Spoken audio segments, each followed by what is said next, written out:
कुठे नहीं इतना इतना करना है स्टेज में जाना है check check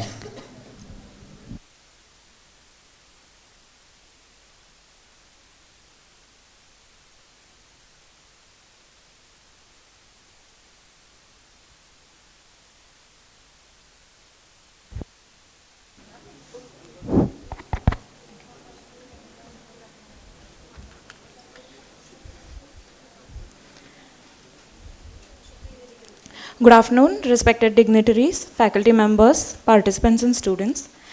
It gives me immense pleasure to extend a very warm welcome to each one of you to the Brain Bee, the Neurology Quiz, a celebration of knowledge, intellect, and the fascinating science of the human brain. Today's event is not merely a competition, but also a tribute to curiosity, learning, and the remarkable field of neuroscience, where every question opens a door to a deeper understanding.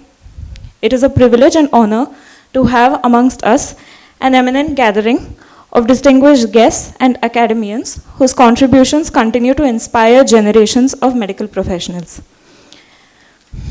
It is an honor to introduce and welcome Dr. Mandar Karmakar Sir, Professor and Vice Dean of Undergraduate Academics, Department of Forensic Medicine and Toxicology, Bharati Vidyapeeth Medical College, Pune. Sir, I welcome you to the dais.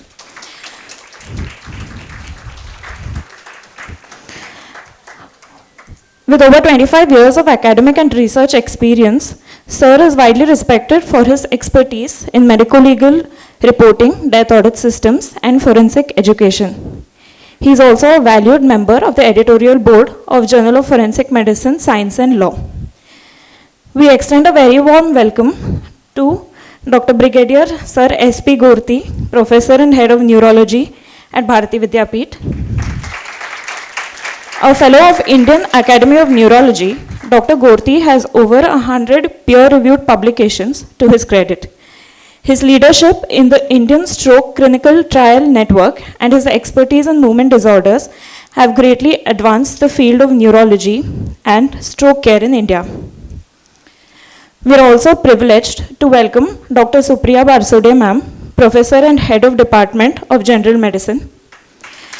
She is known for her exemplary patient care, academic mentorship, and compassionate leadership in medical training and research.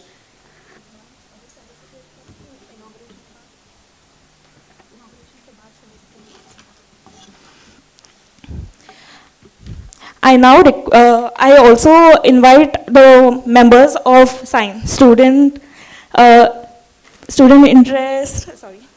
interest group in neurology. Some of the members, please do come on the dais.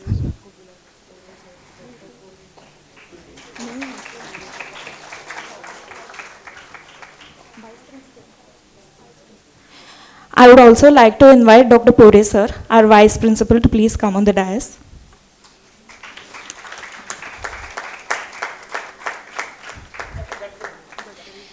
I would also invite Dr. Gadkari sir, Professor, General Medicine Department, Bharati, on the dais.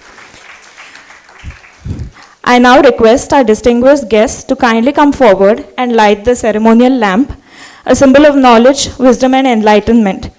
May this light illuminate our pursuit of learning through the Brain Bee quiz today.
गजेशानाय भालचन्द्रा श्रीगणेशाय धीमहि एकदन्ताय वक्रतुण्डाय गौरीतनयाय धीमहि गजेशानाय भालचन्द्रा श्रीगणेशाय धीमहि.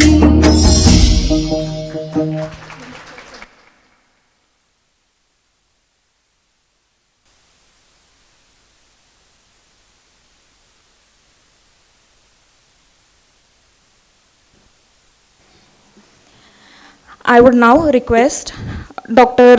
Supriya Barsode ma'am to kindly felicitate Karmarkar sir.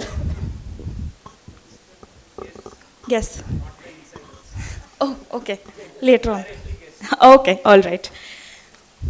Sir, I would request Dr. Karmarkar sir to speak a few words prior to beginning the ceremony.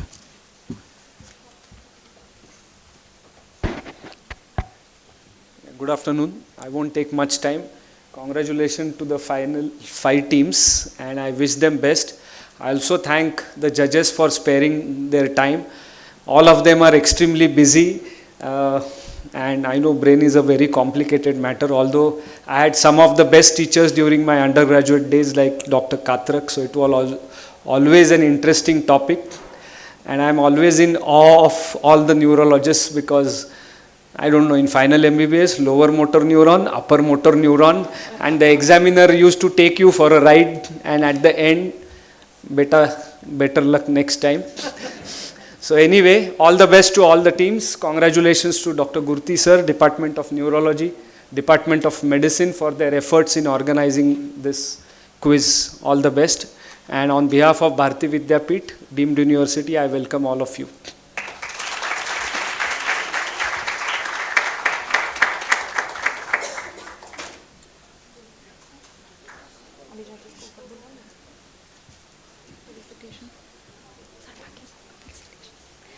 I would request Dr. Supriya ma'am to felicitate Dr. Gurti sir. Sir, please.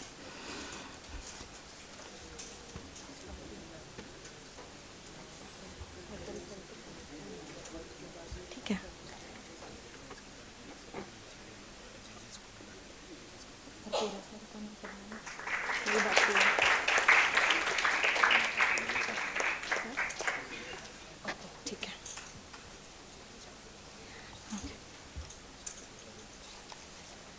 Sir, yes. I extend a warm welcome to Dr. Prajwal Rao, sir, Professor and Head of Neurology at D.Y. Patil Medical College, Hospital and Research Center, Pune. An eminent neurologist with over 50 national and international publications, Dr. Rao sir's research spans cognitive neurology, functional brain mapping, and the impact of yoga on brain function. He also serves on several neurological associations and boards across Maharashtra. We are deeply honored by the presence of Dr. Colonel P.K. Sinha, Senior Neurologist and former Professor of Medicine and Neurology at Armed Forces Medical College, Pune. A distinguished alumnus of AIIMS, New Delhi and holder of MRCP, Dr. Sinha sir has devoted decades to teaching clinical excellence and advancing neurological sciences in the country.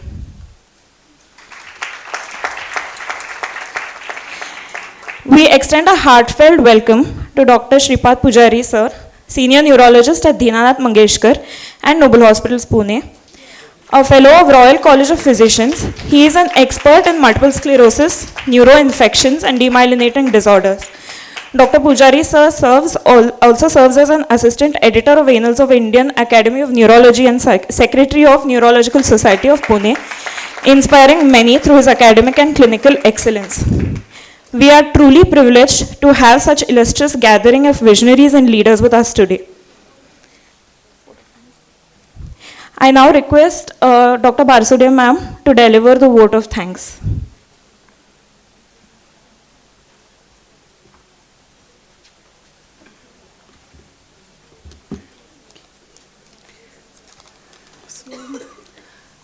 Good afternoon, everyone. On behalf of the Department of Medicine, I would like to thank all the participants and all the best for today's quiz. And a big thank you to Dr. Gorthi sir, Dr. Gadkari and his teams for organizing and conducting this quiz. We are grateful to our judges for the time and fair evaluation which they will be doing. And our heartfelt thanks to all the sign members for dedicated efforts behind the scenes. Finally, thank you to all our wonderful audience and hope you enjoy this academic feast. Thank you.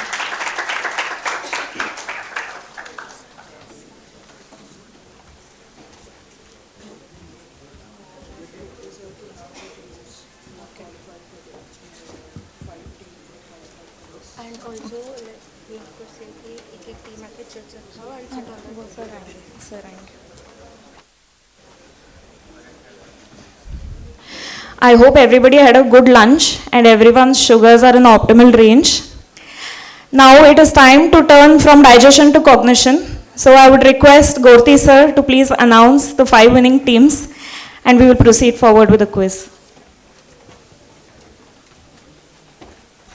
I know everybody is eagerly waiting for the results, but before that, I need also to welcome you all for this very, very exciting neuro quiz. The backbone, I wanted all to see the sign members. Where are the sign members? Where may I request all the sign members to come here? This is the group which has really activated neurology in the last 2 years, and they are very active. And academics and neurology learning, they are taking research projects. May I request all the sign members stand here and give them a big hand for taking the neurology initiative to a higher level. Thank you. I wish you all the best and keep doing the good work and encourage your juniors to take over from you when you leave this. Okay, thank you very much. Right. So now, and I'm extremely thankful to Dr. Karmarkar sir, Dr. Pore and Dr. P.K. Sinha, and Dr. Prajwal, Dr. Pujari, and all my colleagues in medicine department and neurology, Dr. Sumit, and my residents. They did a lot of hard work behind the screens and apart from the medicine SRs. And this is a success story of both departments together. Barsode madam and Shilpa. So many of them have worked behind the doors to make this successful. And give them a big hand, all the medicine group. And most important man is Dr. Gadkari, who is the backbone of this since last 5 years. Right. Thank you, Nitin. Thank you. You are the most important person for me to conduct this.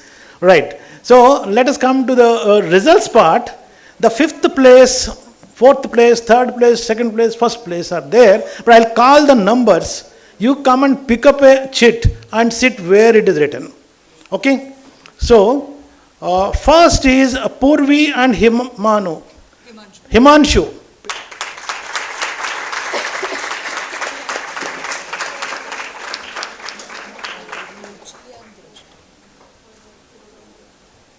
You can pick up your chit and sit.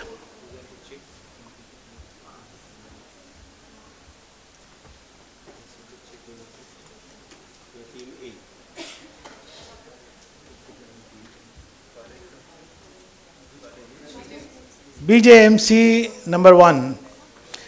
Ruchi and Drashti, 2nd. I was afraid all the slots will be taken by BJMC only. They are also from BJMC.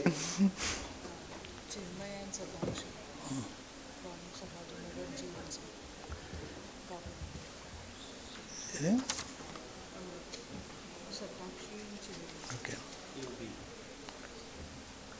Oh, they are picking up in order, like same. Huh? Okay.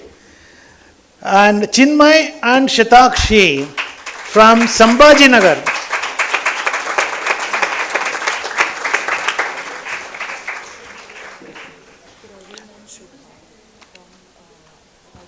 Rajiv Gandhi Medical College next. Guesswork. Praveen and Shubha.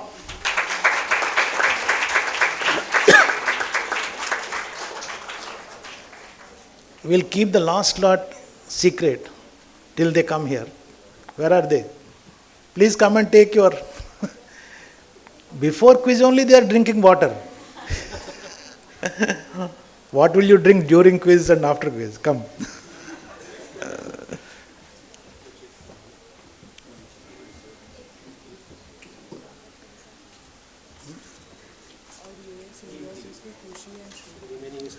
Last is symbiosis.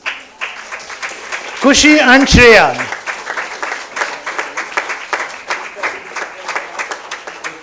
As you can see, the SS, huh? D is RGMC, Rajiv Gandhi Medical College.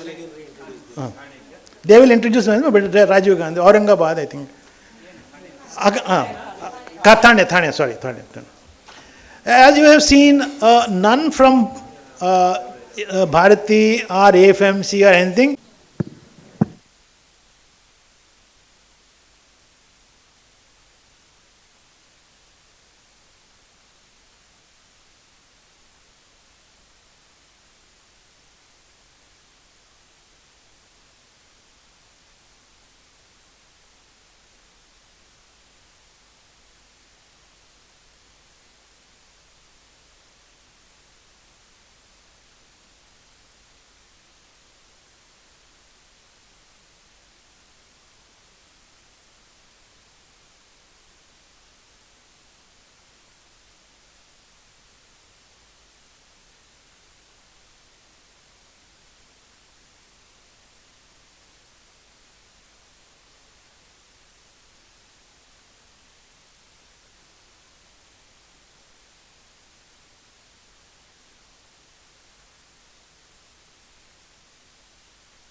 इकडे लागले ना कुठे नाही इतना इतना करना है स्टेजवर जाणार check check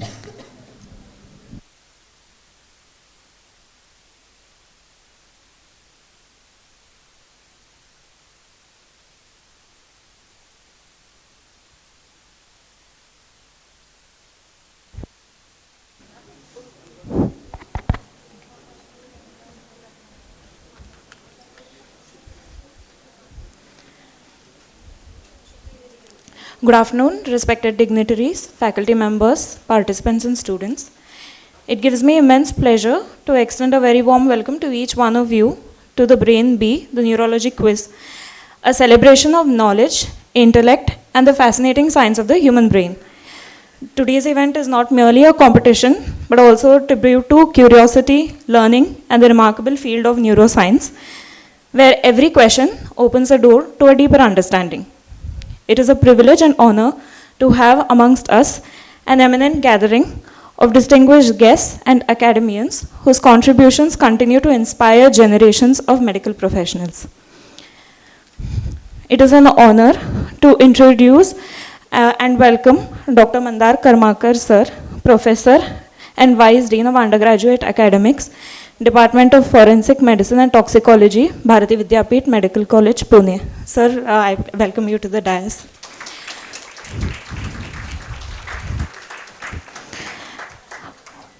With over 25 years of academic and research experience, Sir is widely respected for his expertise in medico-legal reporting, death audit systems, and forensic education.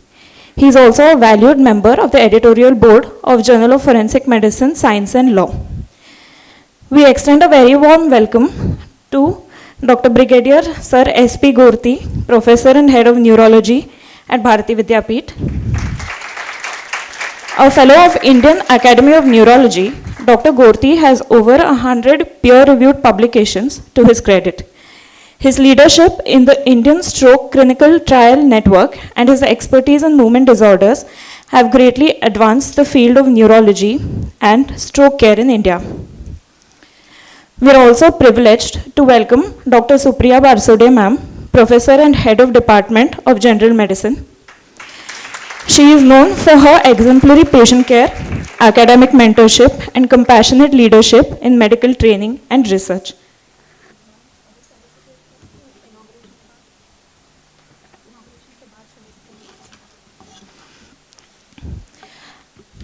I also invite the members of student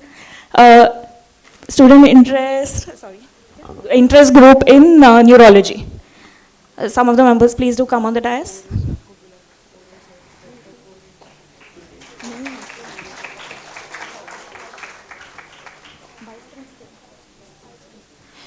I would also like to invite Dr. Puri sir, our Vice Principal, to please come on the dais.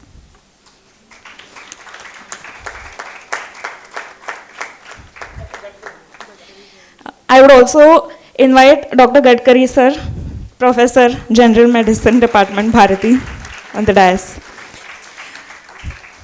I now request our distinguished guests to kindly come forward and light the ceremonial lamp, a symbol of knowledge, wisdom, and enlightenment.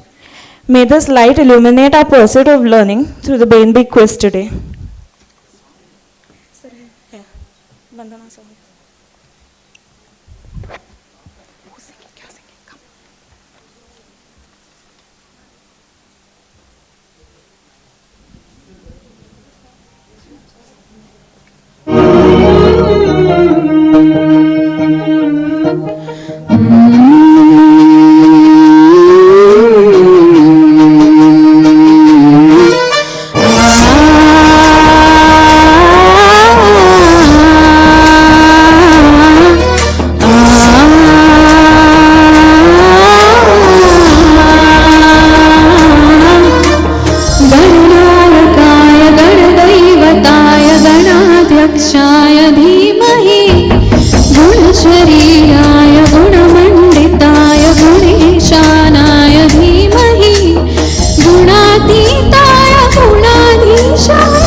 I would now request Dr.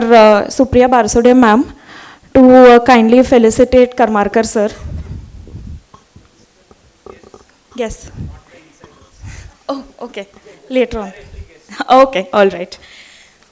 Sir, I would request Dr. Karmarkar sir to speak a few words prior to beginning the ceremony.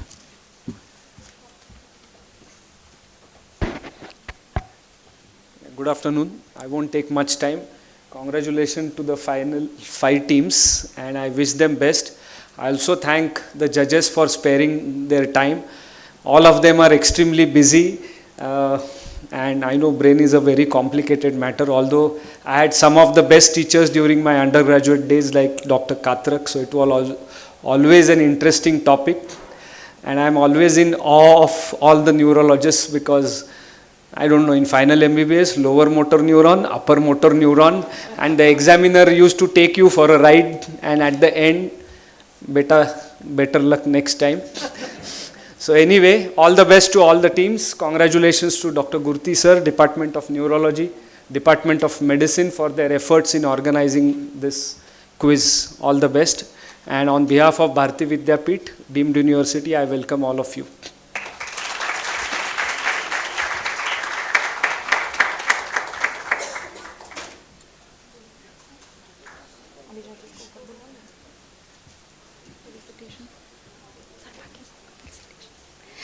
I would request Dr. Supriya ma'am to felicitate Dr. Gurti sir. Sir, please.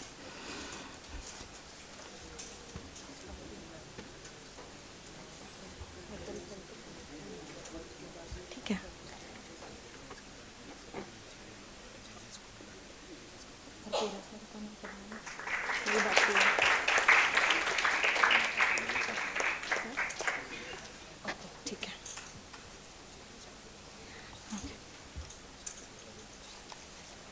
Sir, yes. I extend a warm welcome to Dr. Prajwal Rao, sir, Professor and Head of Neurology at D.Y. Patil Medical College, Hospital and Research Center, Pune. An eminent neurologist with over 50 national and international publications, Dr. Rao sir's research spans cognitive neurology, functional brain mapping, and the impact of yoga on brain function. He also serves on several neurological associations and boards across Maharashtra. We are deeply honored by the presence of Dr. Colonel P.K. Sinha, Senior Neurologist and former Professor of Medicine and Neurology at Armed Forces Medical College, Pune. A distinguished alumnus of AIIMS, New Delhi, and holder of MRCP, Dr. Sinha sir has devoted decades to teaching clinical excellence and advancing neurological sciences in the country.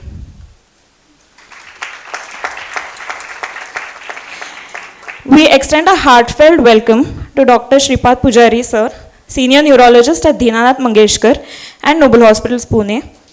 A fellow of Royal College of Physicians, he is an expert in multiple sclerosis, neuroinfections, and demyelinating disorders. Dr. Pujari sir also serves as an assistant editor of Annals of Indian Academy of Neurology and Secretary of Neurological Society of Pune, inspiring many through his academic and clinical excellence. We are truly privileged to have such illustrious gathering of visionaries and leaders with us today. I now request Dr. Barsudev ma'am to deliver the vote of thanks.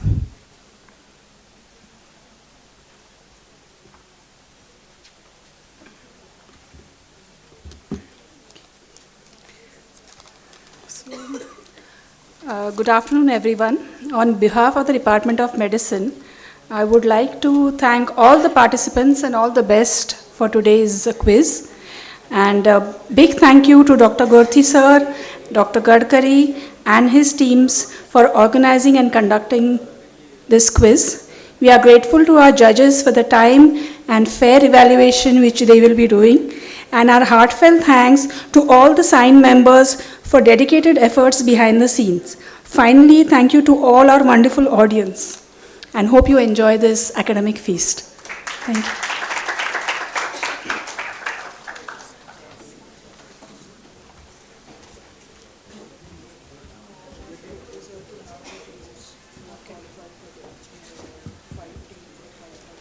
And also, we have to say कि एक team आके चर्चा खाओ and sit on the Sir,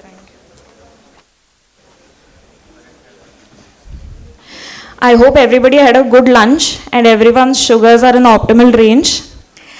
Now it is time to turn from digestion to cognition. So I would request Gorthi sir to please announce the 5 winning teams and we will proceed forward with the quiz.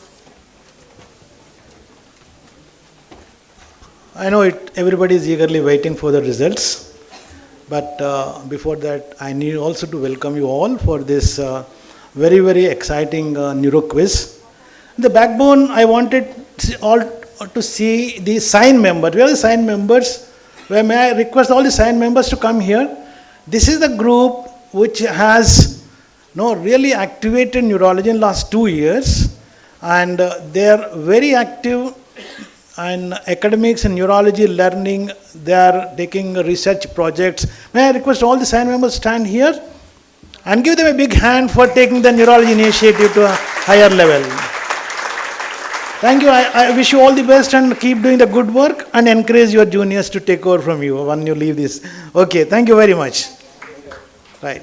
So now, and I'm extremely thankful to Dr. Karmarkar sir, and Dr. Pore, and Dr. P.K. Sinha, Dr. Prajwal, Dr. Pujari, and all my colleagues in medicine department and neurology, Dr. Sumit, and my residents. They did a lot of hard work behind the screens, and apart from the medicine SRs, and this is a success story of the both departments together. Barsudev madam and Shilpa, so many of them have worked behind the doors to make this successful. And give them a big hand, all the medicine group. And most important man is Dr. Gadkari, who is the backbone of this since last 5 years. Right. Thank you, Nitin. Thank you. You are the most important person for me to conduct this.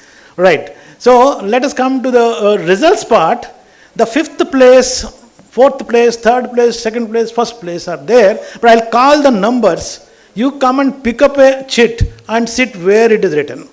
Okay? So, first is Purvi and Himanshu.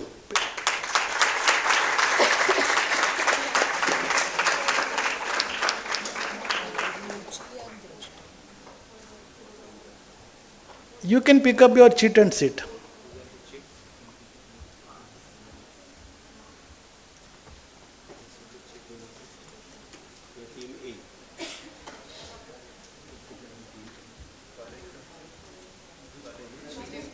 BJMC number 1. Ruchi and Drashti, second. I was afraid all the slots will be taken by BJMC only. They are also from BJMC.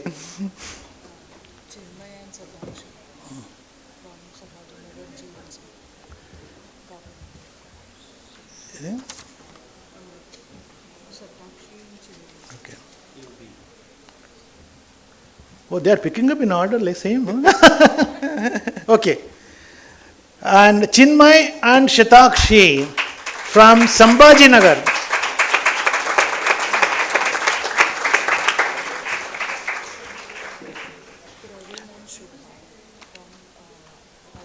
Rajiv Gandhi Medical College next. Guesswork. Praveen and Shubha.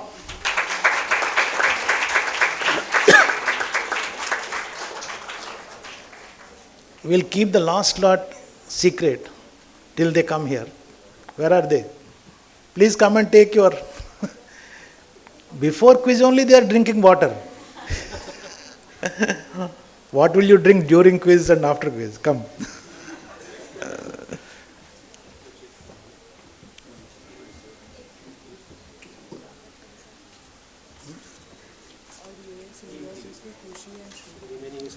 Last is Symbiosis. Kushi and Shreya.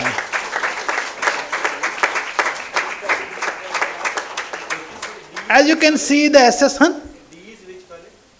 D is RGMC, Rajiv Gandhi Medical College. They will introduce me, but Rajiv Gandhi, Aurangabad, I think. Thane. As you have seen, none from Bharati or AFMC or anything. It's totally transparent and the selection is very strict and they have made it to the finals. Give them a big hand.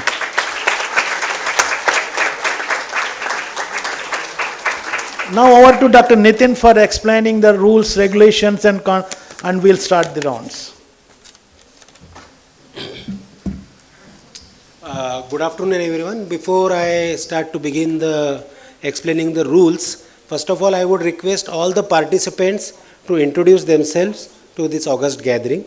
Your name and your year of MBBS and your college name.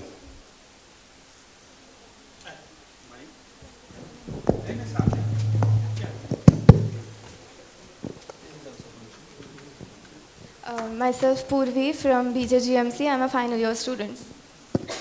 Myself Himanshu Sadilwad from BJGMC, final year. Hello, I am Ruchil Saptarshi from BJGMC, final year. I'm Drashti. I'm from BJGMC, final year. Good afternoon everyone. I'm Shreya Narwal from Symbiosis Medical College, final year. Good afternoon everyone. I'm Shobh Mehta. Good afternoon. I am Khushi Ajmera from Symbiosis Medical College for Women. Final year MBBS from Rajiv Gandhi Medical College. Good afternoon everyone. My name is Praveen Rathod. I'm in third year MBBS from Rajiv Gandhi Medical College. Good afternoon everyone. Myself Shatakshi Rajendra Bora from JMC Chhatrapati Sambhaji Nagar. Good afternoon everyone. Myself Chinmay Pradeep Kulkarni from Government Medical College Chhatrapati Sambhaji Nagar. So congratulations to every one of you and a warm welcome on behalf of Bharati Medical College. So now this is the stage round rules. First of all, I just want you to see whether the visibility is there. Team A and Team E can look there also and in the front of the TV. Team C, are you able to look properly? Team C, Visualization is good. Everyone is able to visualize the screen. If there is any adjustment which we need to do, you can please tell us. We will remove that lamp, yes. It's totally transparent and the selection is very strict and they have made it to the finals. Give them a big hand.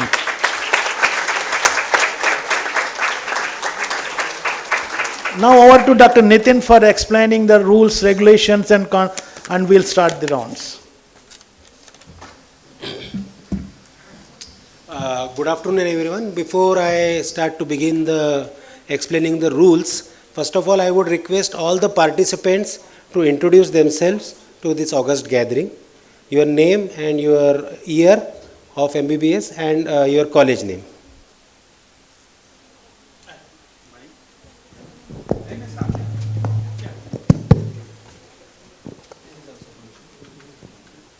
Myself Purvi from BJGMC. I'm a final year student.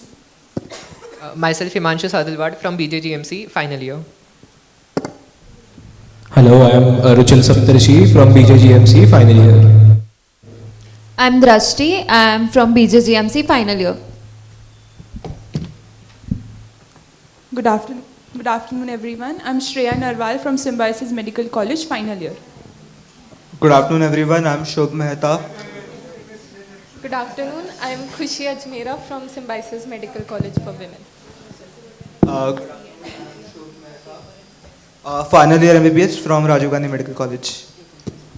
Good afternoon, everyone. My name is Praveen Rathod. I'm in third year MBBS from Rajiv Gandhi Medical College. Good afternoon, everyone. Myself Shatakshi Rajendra Bora from JMC Chhatrapati Sambhajinagar. Good afternoon everyone. Myself Chinmay Pradeep Kulkarni from Government Medical College Chhatrapati Sambhajinagar.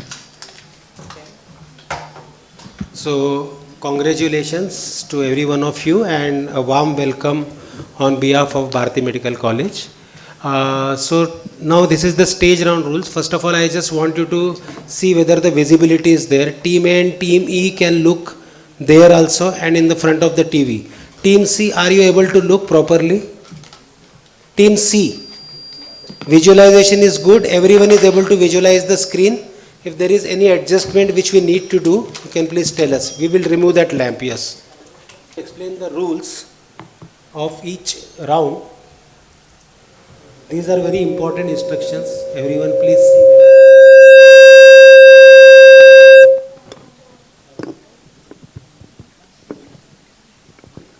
I am audible?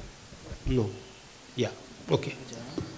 So first and most importantly is that premature buzzer press will result in negative marking and that team won't be allowed to answer that question. When the buzzer round is going to come, I will tell you. Plus, please wait for the quiz master to tell that the buzzer window is now open. What happens, we have seen that as soon as the answer is deemed as incorrect by the quiz master, everyone tries to press the buzzer. Before the buzzer round, we will check our buzzers also to see that each and every buzzer is functional. Okay. By chance, if there is any technical glitch in the case of buzzers, then there will be a show of hands and the spotter will be there. The final decision will be that of the quiz master and that of the judges, which will be final and binding to all. Whatever objections you may have, you can bring it after the quiz to our notice and we will honor them if they are correct. But as far as the results and the marks are concerned, whatever are awarded by the quiz master and the judges, they are going to be final and there can be no dispute in that. Okay?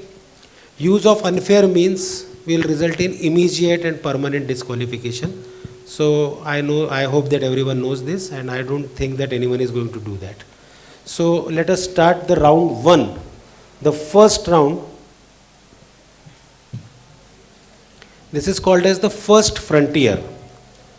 So let me tell the details. It is a single best response multiple choice type of question.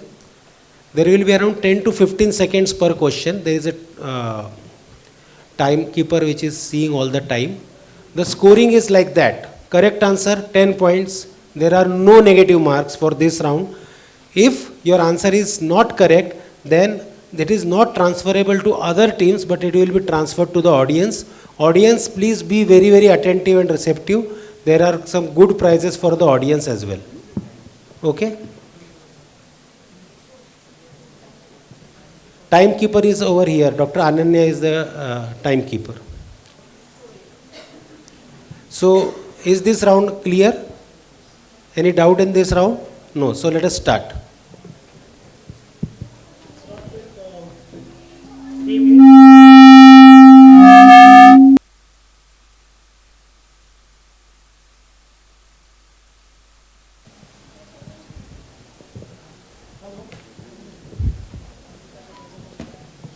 Chocolate है ना वो. Hello. Yeah, 3 questions per team.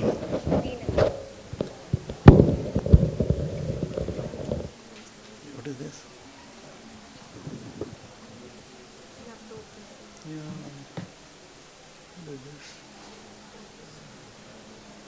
Is mine, no? This is your pen drive. No, no, pen drive जरूरत नहीं है. It's my computer, no? Yeah. हाँ, छोड़ो. Don't close this, don't close this. ये Go now.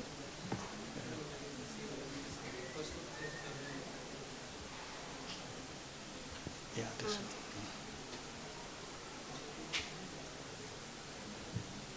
Okay.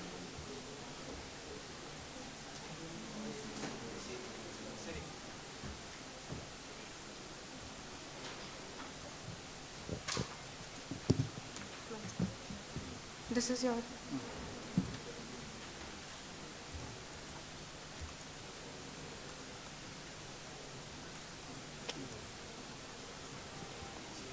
This has to come.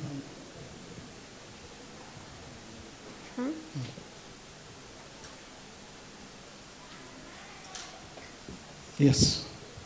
We'll start with Team A. The first question to Team A, and may I request Dr. Sinha to join me on the stage?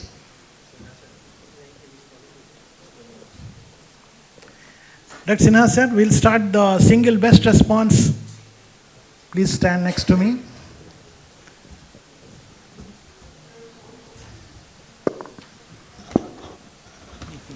Okay. A 58-year-old man presents with left-sided headache and neck pain that occurred during weightlifting. He was concerned because he felt like his left eye was droopy. On examination, you confirm that he has slight ptosis of the left eye. What is the cause of this finding? There are 5 options for you.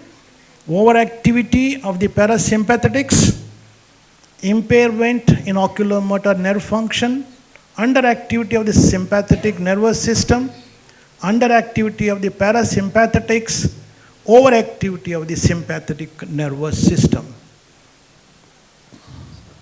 Option B, impairment in oculomotor nerve function. I am afraid. The answer is underactivity of the sympathetics. Yeah. This patient has a left side Horner syndrome due to reduced sympathetic innervation to the left eye. This patient likely has a left internal carotid dissection that has affected sympathetic fibers when you limit. Okay, next time onwards, the audience will get a chance. Okay? Right. The second question will be read by Dr. Sinha. Question 2. Which of the following cranial nerves would most likely be affected in a patient presenting to your office with papilledema, headache, and significant obstructive hydrocephalus? That is B, group B. Is it facial nerve, trochlear nerve, abducens nerve, trigeminal nerve, oculomotor nerve? The patient with papilledema, headache. Can I answer? Yes. Abducens nerve. That's a correct answer. The abducens nerve is vulnerable to stretching injuries, especially near the petrous ridge, and is commonly affected by increased intracranial pressure. Palsy from this pressure is often bilateral and called a false localizing sign, since the nerve can be damaged anywhere along its path. It controls eye movement by abducting the eye via the lateral rectus muscle. The third question I am going to read. Team C, a 52-year-old man with diabetes, hypertension and hyperlipidemia presents with severe painless visual blurring and cloudiness in the left eye. which he woke up with this morning. What diagnosis do you suspect? Is it acute optic neuritis, giant cell arteritis, posterior ischemic optic neuropathy, papilledema, anterior ischemic optic neuropathy? Papilledema. Option D. I am afraid. Pass it to audience. Yes. Anterior ischemic optic neuropathy is the correct answer. This patient has, give him a chocolate. Anterior ischemic optic neuropathy, the most common optic nerve disorder in those over 50, causes sudden, usually painless, one-sided vision loss, often linked to the cardiovascular risk factors like diabetes, hypertension, and fourth question. Yes. So it is the D. Team D. Team D. 56-year-old man with uncontrolled diabetes, present with 1 week of fever, double vision, visual blurring. He has proptosis bilaterally, bilateral abduction weakness, visual acuity 20/50 in the right eye and 20/100 in the left, and facial numbness in V2 on the right side. You suspect the following diagnosis. Option? Midbrain infarction. You're giving option? Okay. 1 week of fever, double vision, remember? Yes, he's giving the option. Yeah. Option C. Midbrain infarction with hypothalamic. He's already giving the answer. Yeah. Option C, cavernous sinus involvement with mucormycosis. Right. It's a very correct answer. Very correct answer. This patient has mucormycosis affecting the cavernous sinus and back of the orbits, often seen in uncontrolled diabetes. It leads to eye bulging or proptosis, blurred vision, nerve problems in the face, and possible vision loss. Okay, all these are learning points. Now, please mind you, these are very important for you to learn. This comes the fifth question to Group E. A 49-year-old man with history of hypertension presents to the emergency department with acute onset of right hemiparesis and aphasia. The time he was last seen normal was about 45 minutes prior to arrival. The NIHS score is 14. Which of the following is the best next step? Start IV TPA, get a brain CT scan, give aspirin 325, start IV heparin, get a brain MRI.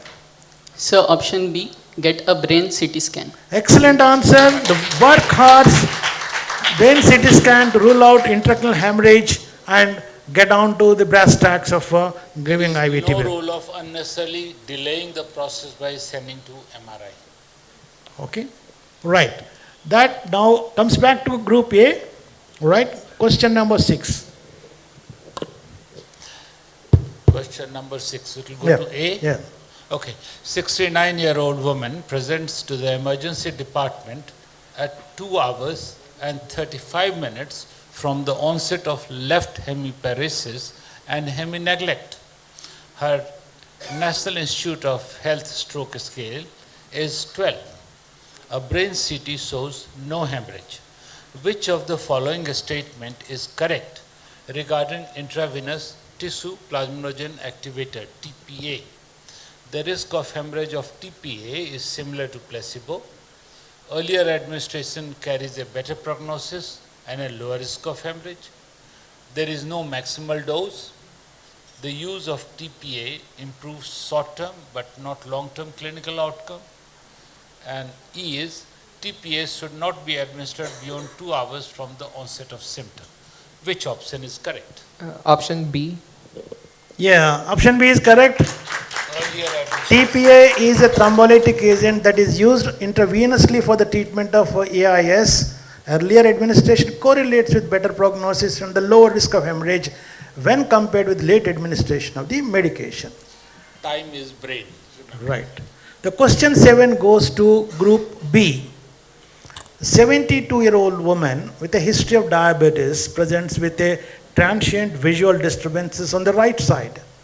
Further questioning, she reports that she experienced a transient diminution of vision of the right eye progressing from the upper visual field to the lower visual field like a shade falling. This lasted for about 10 minutes and resolved on its own. In this context, which of the following is correct? This patient is having transient ischemia of the left occipital cortex. A transcranial Doppler will demonstrate increased velocities in the basilar artery. The right ICA is stenotic with atherosclerotic plaque. The left ICA is stenotic with an atherosclerotic plaque. Fundoscopy reveals papillary edema. So, what is the correct answer? Sir, option number C. The right ICA is stenotic with very good, excellent answer. The patient experienced a transient monocular blindness, hemorrhagic fugax, likely due to atherosclerotic narrowing of the right ICA. The retinal artery branching from the ophthalmic artery and ICA can be temporarily blocked, causing hemorrhasis. The condition presents as painless, brief visual loss, often described as a shade of a curtain moving vertically with vision usually fully recovering. However, in patients with stenosis, it may signal an impending stroke. Question number 8 to Group C. Group C. Question number 8. A 57-year-old man suddenly developed headache, nausea, vomiting, and altered mental status. He had a normal CT scan 3 months ago for headache. Which statement about brain edema related to current condition is correct? It is associated with interstitial edema. It occurs from sodium-potassium ATPase pump failure. It is cytotoxic edema. It is vasogenic edema. The pathogenesis is associated with blood-brain barrier disruption.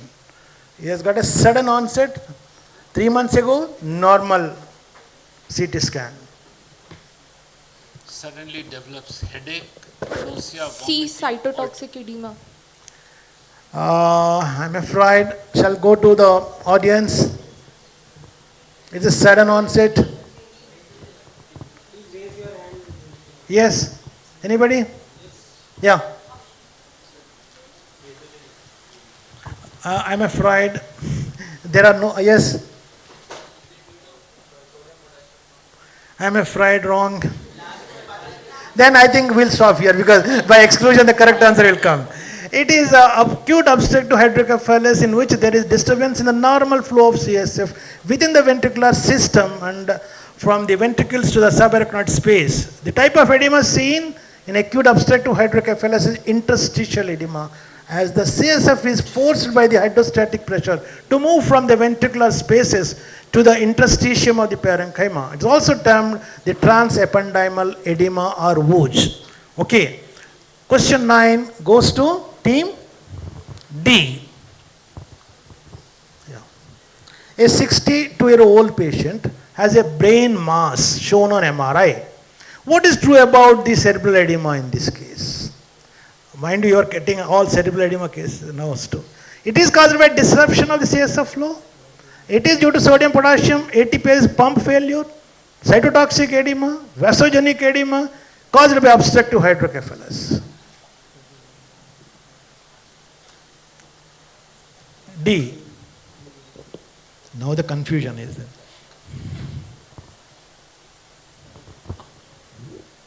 Cytotoxic edema. Yes. Vasogenic edema is the correct. Who is the correct answer? Who has done it? Okay. Now listen. Any space occupying lesion will have vasogenic edema that will be treated with steroids. So vasogenic edema involves fluid buildup outside cells due to blood-brain barrier disruption, allowing fluid to leak from the blood vessels. This results from factors like hydrostatic pressure, inflammation, and increased vessel permeability, often occurring around the tumors. Next question. Question number 10 goes to E. A 48-year-old man was found unconscious after at least 2 days, needed intubation en route, and was admitted to neurocritical care. His CT scan is provided. What is the correct treatment approach? EVT, anticoagulation with intravenous heparin is indicated to prevent expansion of stroke, early hemicraniectomy, improve survival, and intraventricular catheters should be placed. Dexamethasone should be started at the dose of 4 milligram intravenously every 6 hourly. You can see the images of CT there on the screen. 48-year-old man, he was unconscious for 2 days. Yes. He was found. Option C, early hemicraniectomy improves survival. Excellent. Intubation. So, this patient has a large right MCA infarct with cerebral edema and midline shift. Reperfusion is not recommended due to extensive damage and bleeding risk. Cytotoxic edema caused by energy failure and cell swelling develops hours after the stroke and peaks between day 2 and 5. Common in complete MCA infarcts with high mortality. Cerebral edema types now you have read, interstitial, vasogenic and cytotoxic. This is the message I wanted to convey, that there are 3 types of cerebral edema. All the 3 questions you have answered pertains to the cerebral edema. So now we come back to group A. Yeah.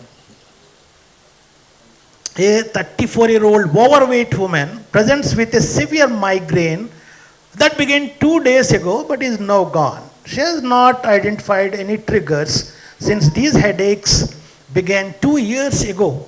She has tried to avoid stress and has kept a headache diary prior to her visit with you every day, but she averages about 6 migraines per month, each lasting 1 to 2 days. What is the best choice of treatment at this time, assuming there are no contraindications? You prescribe sumatriptan, non-steroidal anti-inflammatory drugs to take immediately today. Prescribe a preventive agent. Give her dihydroxyergotamine infusion today in the office to prevent recurrence. Follow her over the next couple of months before prescribing anything. Prescribe sumatriptan to use as needed as well as a preventive agent. What do you think is the correct answer? Option E. Option E is the correct response. So, sumatriptan is a drug to be given mostly for acute, can be used very sparingly for preventive. A triptan should be prescribed for abortive migraine treatment at onset as early as possible, combined with an NSAID to reduce inflammation, although this is not needed in this case since her migraine has resolved. Preventive therapy is also recommended due to her severe frequent headaches that affect her work. Preventive medication should be chosen based on her health conditions. For example, topiramate is a suitable thing for overweight patients as it may promote weight loss. Now we go to question 12 to team B. Question 12. A 22-year-old overweight woman with mild asthma and recurrent constipation experiences migraine 4 days a week, lasting all day. What is the best preventive medicine to begin? Overweight, constipation. Amitriptyline, propranolol, sumatriptan, topiramate, verapamil. Topiramate. Oh, excellent answer. Correct. Answer D, topiramate is the best choice for this patient due to its appetite suppressing and weight loss effects. Patient should be aware of side effects like numbness, cognitive issues, kidney stones and rare glaucoma. Other medications, amitriptyline, beta blockers, verapamil, sumatriptan. Okay. Now it is go C. Autonomic features of lacrimation, rhinorrhea, nasal congestion seen in trigeminal autonomic cephalgias are due to the activation of which nucleus? Parasympathetic outflow from the superior salivatory nucleus, sympathetic outflow from the SSN, parasympathetic outflow from the nucleus solitarius, parasympathetic outflow from the trigeminal nucleus caudalis, sympathetic outflow from the TNC, trigeminal nucleus caudalis. So what is the correct answer in this? Lacrimation, rhinorrhea, nasal congestion. Option A. Correct answer. Parasympathetic signals from the SSN of cranial nerve 7 activate lacrimal and nasal glands. These fibers travel via the greater superficial petrosal nerve to the sphenopalatine ganglion, then follow the maxillary nerve to the lacrimal glands. They also pass through the lesser superficial petrosal nerve to the otic ganglion. A brainstem link between TNC and SSN triggers the lacrimation autonomic reflex, causing tearing and nasal discharge in response to facial pain. If you get hit with a ball in the face, it causes lacrimation and rhinorrhea for the same reason. Next question to group D. Yeah. Okay. Question 14. A 68-year-old man with a stage 4 renal failure is receiving erythropoietin with a target hemoglobin of 14 gram. Which is the most directly increased risk as a result of this therapy? Peripheral neuropathy, ischemic stroke, seizures, dementia, headache. Option B, ischemic stroke. Option B, what? Ischemic stroke. B, you said? Okay, correct answer. Yeah. Okay, now last question of this round. For erythropoietin is now 10 gram only, not 14 gram. Okay. A 10-year-old man with prior gastric bypass has developed leg numbness and falls over 2 months along with urinary retention. Examination shows loss of vibration and position sense, mild leg weakness, brisk knee jerks, absent ankle jerks. What is the most likely diagnosis? Vitamin E deficiency, D deficiency, B6 deficiency, vitamin A deficiency, and vitamin B12 deficiency. Sir, option E, vitamin B12 deficiency. Very good, excellent. So, absent reflexes in the ankle with UMN sign, subacute combined degeneration of the cord is the message. Correct. That brings us to the closure of the round 1. Thank you, Sinha sir.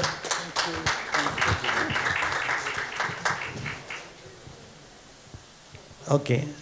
Dr. Nitin, anything you want to say?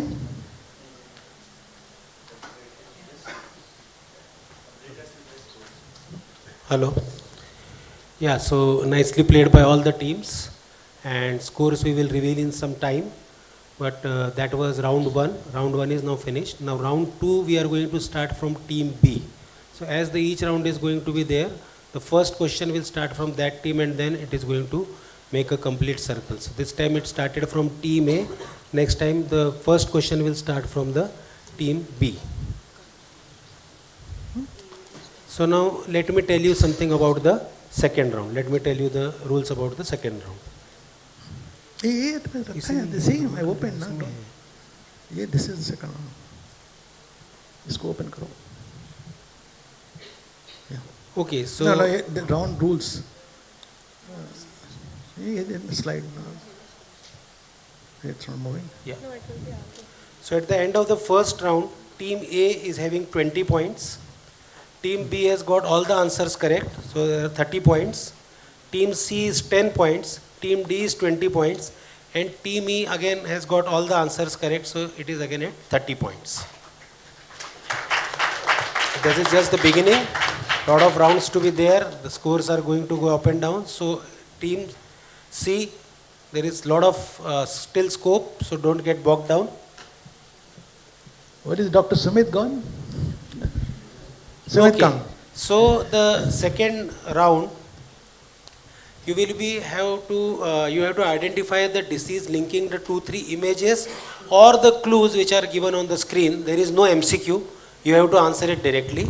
Time is again 10 to 15 seconds, 15 seconds max per question. Correct answer will give you now 20 marks. Incorrect answer, there is no negative marking. Again, if there is anything wrong, the question is going to be passed to the audience. This is a very interesting round. There will be 3 questions per team. So either there will be a clue or there will be image.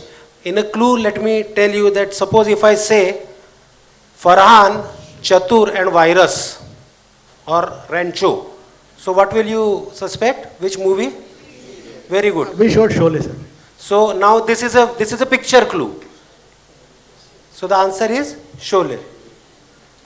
So similarly, we are going to give you some clues, or we are going to show you some images. You have to link them, and then you have to make a diagnosis.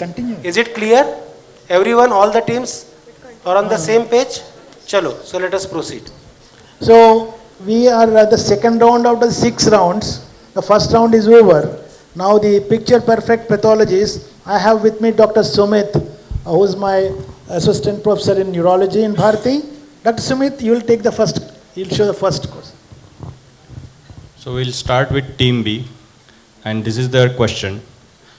After the trauma, the boy had difficulty in focusing while climbing down and developed head tilt. Name the extraocular muscle involved and which side is involved. Superior oblique muscle.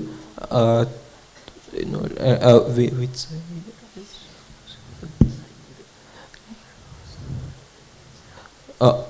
Superior oblique muscle of the same side. Which side? Left or right? There is no negative marking.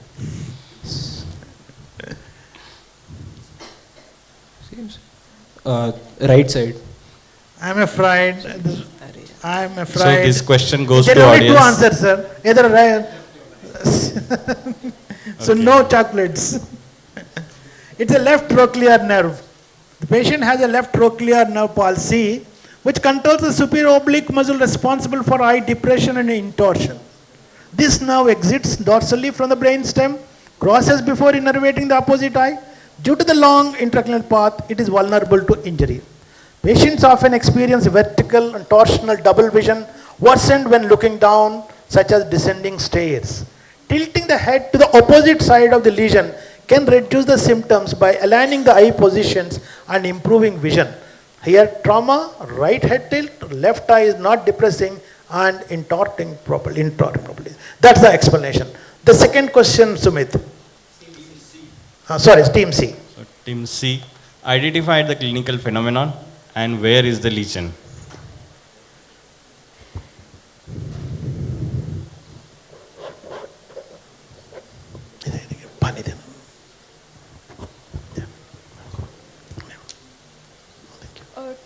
Horner syndrome in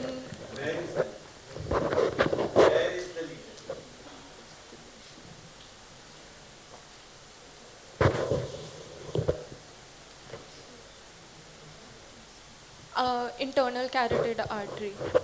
Very good, excellent answer. So, right Horner syndrome, underactivity of the right sympathetic. This activity impacts eyelid muscles based on lesion location. Upper eyelid is lifted by the levator palpebrae superioris and molars muscle, while the orbicularis oculi controls the closure.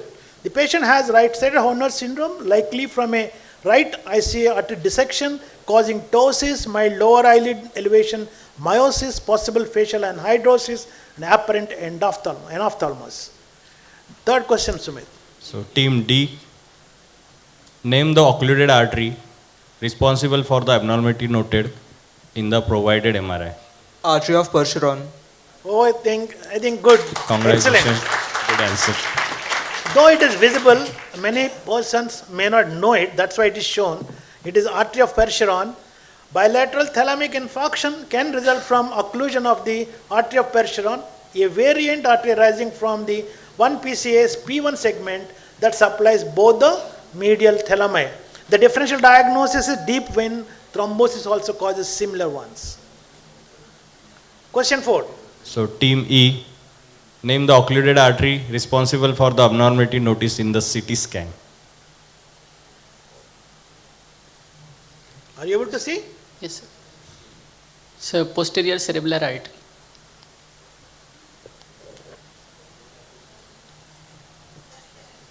Anybody? So posterior cerebral artery. Yes, please, come on.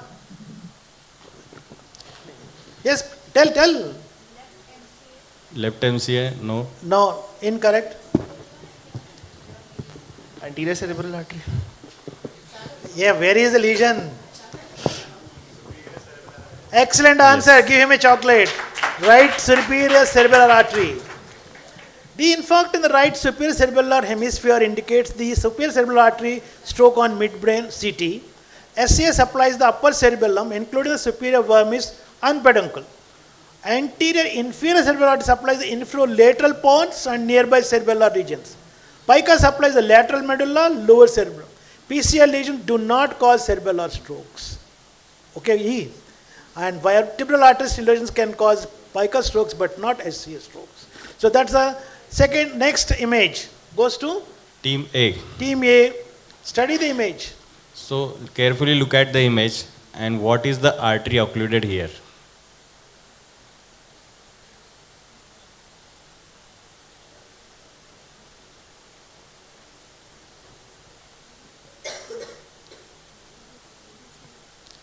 Left internal carotid. Anybody? Yes, audience. Audience, very important. Anybody? Oh, yes. Next. Okay, I think for want of time,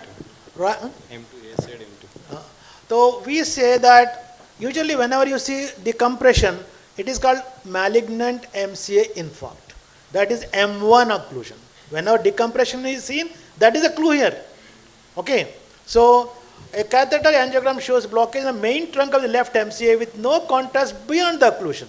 The ICA and ACA are visible. The A1 segment runs from the ICA terminus to the anterior communicating artery. So that is the clue here. Okay.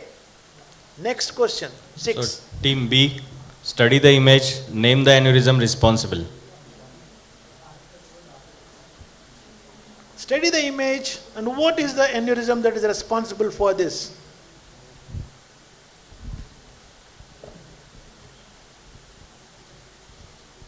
Charcot-Burckhardt microaneurysms. Excellent answer. Right. Deep ICH, mainly caused by hypertension, accounts for 10% of strokes and is the leading cause of death.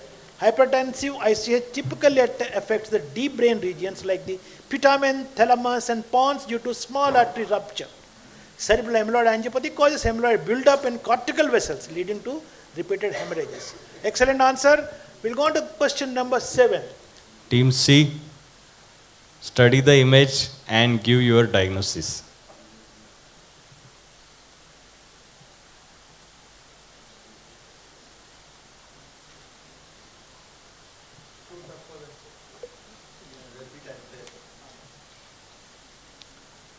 The way they are answering.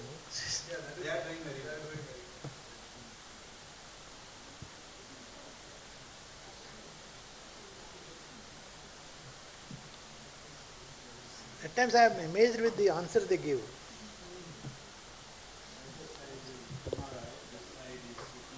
Time up. Shall we pass on? Give them time. Just give more time. Yes, you can tell no negative marks. No negative marking.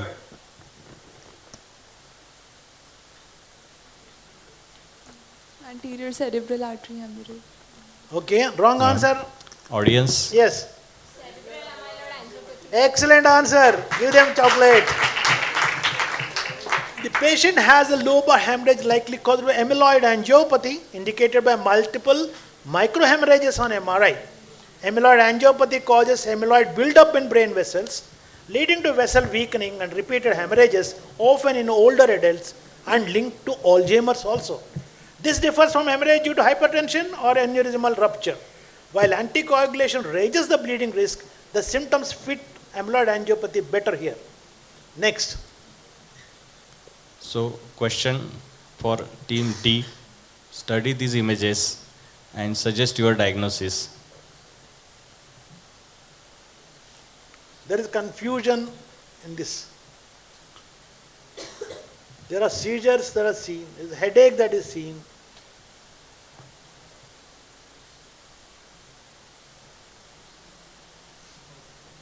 And various symptoms also have been Symptoms explained. are depicted in the pictures. Temporal lobe epilepsy. You should put everything into the picture. What do you say, Look judges? also at Shall the we give them a images. chance? You can, one more 5 seconds to refine your answer. Etiology of seizures. Okay, pass this on to the audience. Next. No. Hypothalamic hamartoma. No, it is venous infarct with hemorrhage. The patient likely has a hemorrhagic infarct due to left transverse sinus thrombosis, causing venous congestion, edema, intracranial hypertension. The symptom, headache, neurological deficit, seizures, they are all seen there. Prothrombotic states, infections, inflammation are risk factors. Diagnosis involves the CT venogram. Treatment is with anticoagulation. And if it is venous, not arterial, other common causes like hypertension, hemorrhagic angiopathy are unlikely in this case. Next image. So team E, what is your diagnosis based on the images provided? Dialysis disequilibrium syndrome. Why are you not taking the image into consideration? Your 5 seconds. Sir, press, posterior reversible Excellent answer. encephal. The patient has press. It's a diagnosed through neuroimaging showing vasogenic edema in the posterior brain regions. Associated with factors like hypertension, renal failure, immunosuppressive drugs. Symptoms include headache, visual changes, seizures, and altered mental state. Treatment, controlling blood pressure, providing supportive care, and addressing the underlying cause or removing the trigger. Study the image now. So team A, so what is seen here? Subdural hemorrhage. Subdural hematoma is the correct answer. And that bridging veins, where blood collects in the subdural space forming a crescent shape over the brain. It is caused by trauma that tears the bridging veins. Headache, altered mental status, focal neurological signs. Next.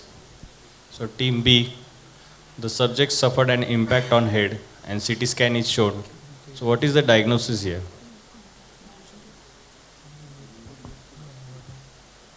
It's a counter-coup injury. Excellent answer. Sir, you are asking why am I keeping tough questions. They are answering everything.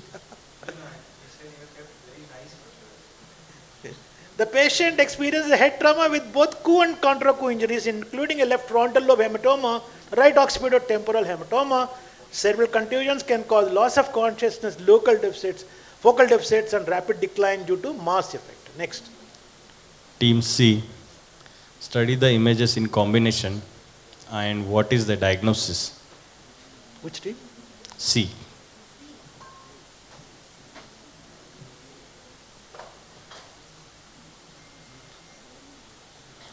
Subarachnoid hemorrhage. Excellent answer. The patient has SAH likely due to ruptured aneurysm, Hunt and Hess grade 3. Main cause of non-traumatic SAH is aneurysmal bleed. Risk factors: hypertension, smoking, family history, sudden severe headache, nausea, vomiting. Primarily CT diagnosis within 48 hours, and it should be intervened as early as possible. So question for team D, study the images and give your diagnosis. Judges, how is the question?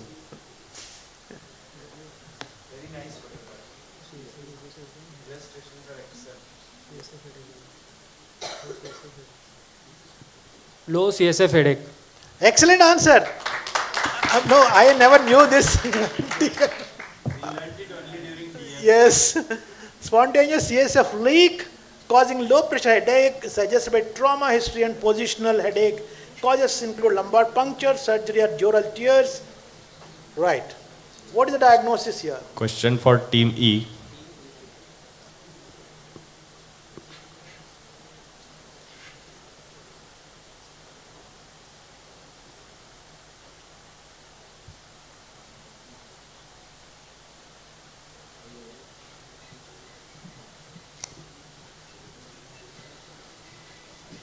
Sir, internal carotid artery thrombosis leading to papilledema. Question passes to the audience.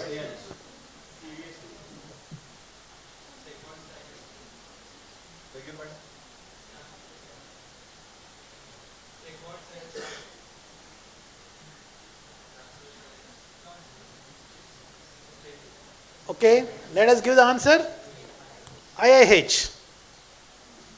Idiopathic internal hypertension characterized by elevated cerebrospinal fluid pressure over 250 mm CSF with normal CSF composition, affects young overweight women, headache, visual disturbances, papilledema. So that what you are seeing may be associated with the stenotic segment, but it's not the thrombosis. Okay, it is transverse sinus hypoplasia. So last question of the round for team A. Types of brain insult and common EEG finding. Identify the EEG finding provided. What are the EEG findings? It's very tough.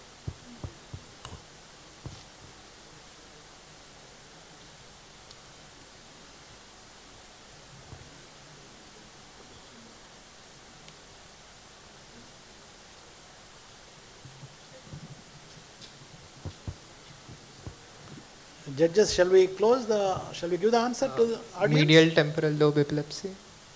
No. Yes. Anybody? Yeah. It's you see, brain insult. Anybody? Okay. I think it's a tough question, so we'll give periodic lateralizing epileptiform discharges. PLEDs would be expected and also discussed subsequently also in that book. It consists of unilateral, bilateral, high amplitude, short, slow waves. Okay, so that finishes all the rounds. Second round is over. Thank you, sir. Thank you, Dr. Sumit. We are done with 2 rounds. Check. Now it's going to be the third round. So, I I'll give you. This is the clinical. You're writing now? Yes. Let's wait. To call the sir, she will. And 1 second. Yeah.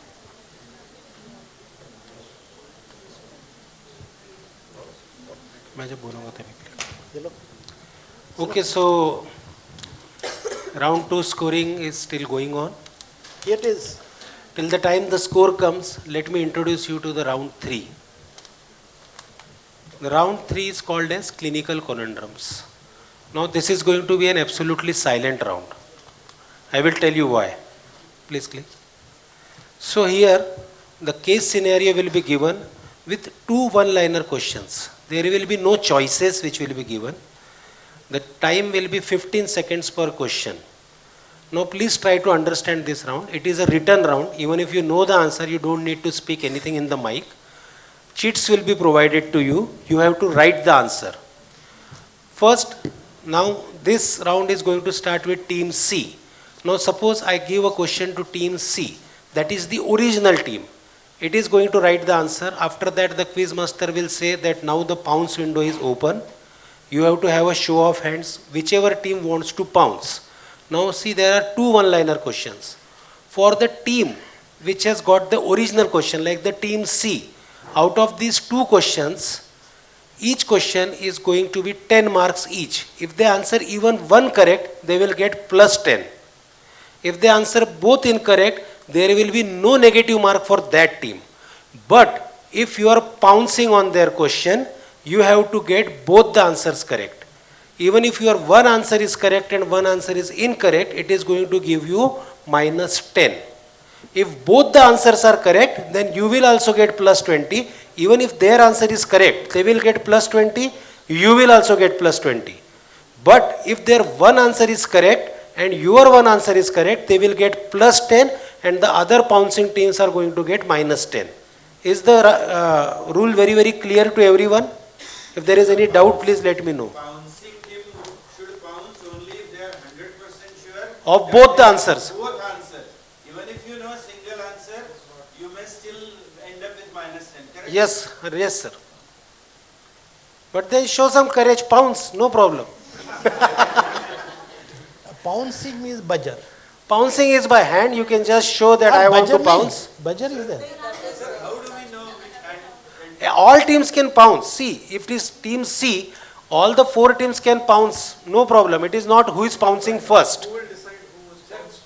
No, everyone is allowed to answer. Everyone get negative marks also. Everyone will get negative also. It is not like which the team has pounced first. All teams are allowed to pounce. All will write the answers because it is a writing round. It is a written round. Yes, 100%. So even if the team C, if it's a very easy question, team C gets plus 20, there is a chance for A, B, D and E also to score plus 20. But beware, there is also a chance of U4 to get minus 10. They are immune because it is their question. Okay? It is innovation by Dr. Nitin. Chalo, so Two case scenarios per team. Two case scenarios per team will be given. We are going to start with team C this time. The score at the end of the second round is team A is at 20, team B is at 40 points, team C is at 40 points, team D is at 40 points and team E is at 20 points.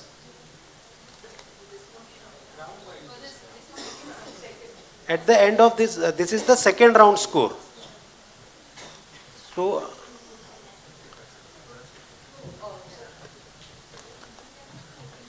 we are not total, na? So this is this round score, right? This is not total, I know. So,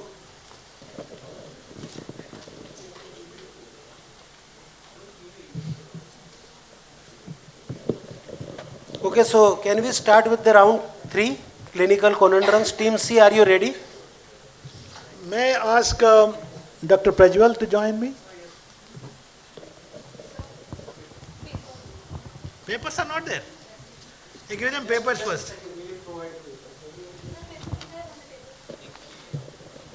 One is enough, no? How many you require? Huh?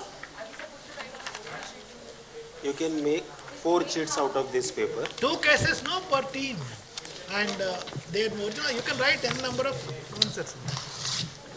Sign group, I will need volunteers to collect the sheets and give it to the judges. So those 2 judges will correct. Yes. There are 2 questions. They have to write question number 1 answer. हाँ अपने team का नाम ऊपर लिखो. Team C, Team B, Team D, Team A, like that you have to write. Write your team name on all the sheets whichever you are going to give, so that you don't forget it by chance, right? Ready?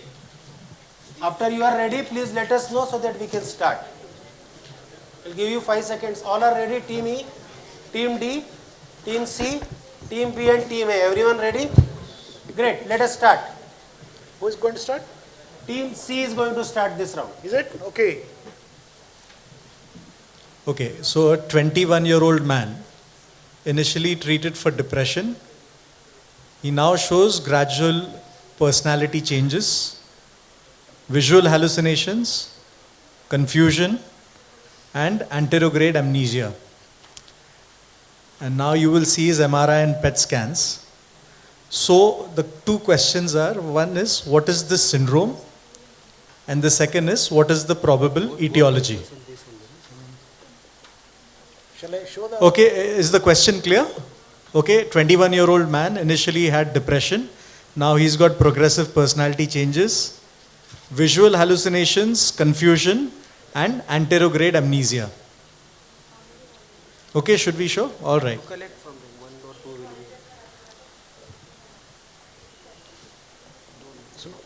So this is part 1A, okay? This is first question. This is the first question. The first question, and the question is like, what is this? So all the pouncing teams, if they want to pounce, you can start writing the What is answer. the syndrome and probable etiology? So the rest of the teams also you can write it. Once we open the pounce window, then you can decide whether you want to pounce or not, but you can start writing the answer. Okay. So look at the MRI and the PET scan. It's in front of you also. The second question? Yeah, so now if you know what it is, then how will you treat it?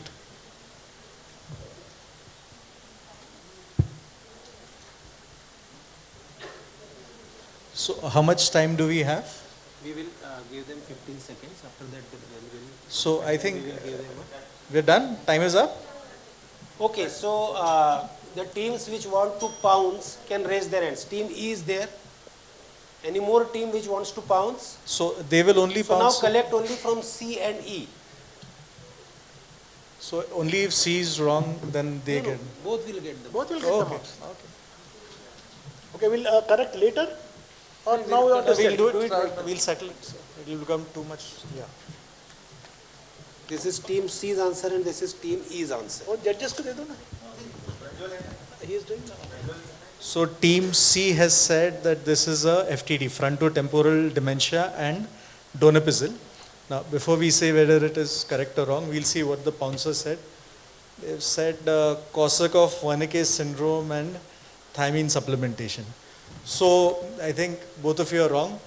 This is a limbic encephalitis. It is an autoimmune condition and you have to treat it with immunomodulation, like steroids, plasmapheresis.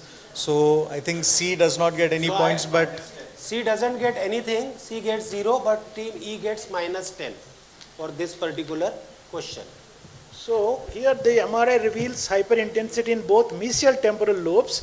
PET shows increased fluorodeoxyglucose uptake, limbic encephalitis. Paraneoplastic limbic encephalitis impacts both temporal lobes, causing symptoms like personality changes, memory loss and seizures, supported by MRI and CSF findings. Assessing for underlying tumors and specific antibodies is crucial. Okay? Second. Don't worry. Team D. Don't worry, you will get yeah. answers. So a 25-year-old man, so this is for team D, right? 25-year-old man with a childhood retinal disorder causing night blindness and visual field loss. It prevented him from getting a driver's license. Now he experiences leg tingling, weakness and clumsiness. The exam shows symmetric sensory loss and weakness in lower limbs. And he has elevated phytanic acid levels, and this suggests the likely diagnosis. Right? So 24-year-old man, initial visual complaints. He had a childhood retinal disorder causing night blindness and visual field loss. And now he's experiencing tingling and weakness in his legs with clumsiness. So the first question is likely diagnosis, right? So all teams can start writing the answers. This is the First question. First question is what is the diagnosis? And second question is how will you treat this?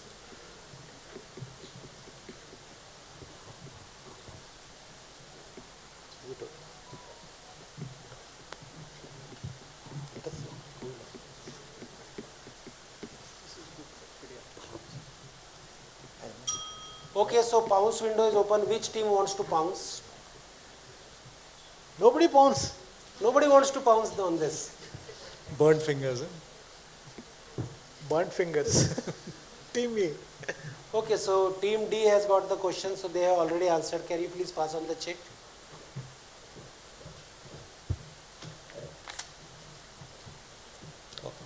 It's got Refsum's disease. Excellent answer. What did you think? I didn't think. He said it is pediatric specialty question. And answer second part. So reduction in VLCFA, very light chain fatty Correct. acid.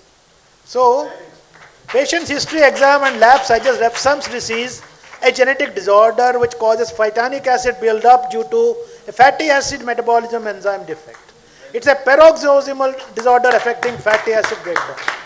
Symptoms are retinitis pigmentosa, cardiomyopathy, skin changes, neuropathy, hearing loss, anosmia, ataxia, and overriding toes. Treatment involves low phytanic acid diet, avoiding beef, goat, lamb, dairy, certain fish, and some oils. Very good. Team D gets An plus excellent 20.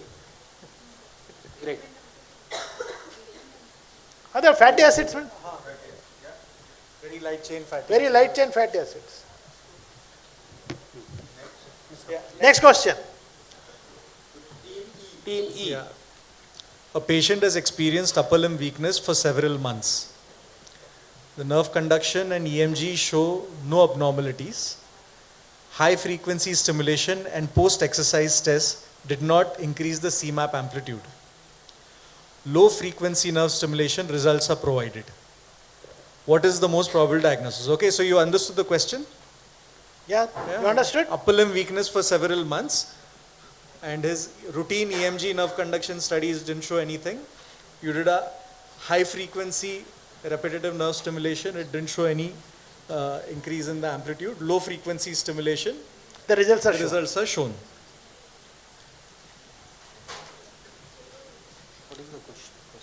First question is, you've seen this graph, like what is the most likely diagnosis?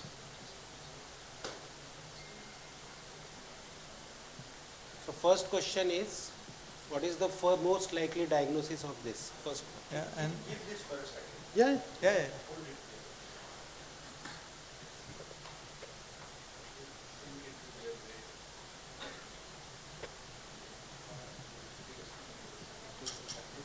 Okay, so let us proceed to the second question, second part of the question. Okay.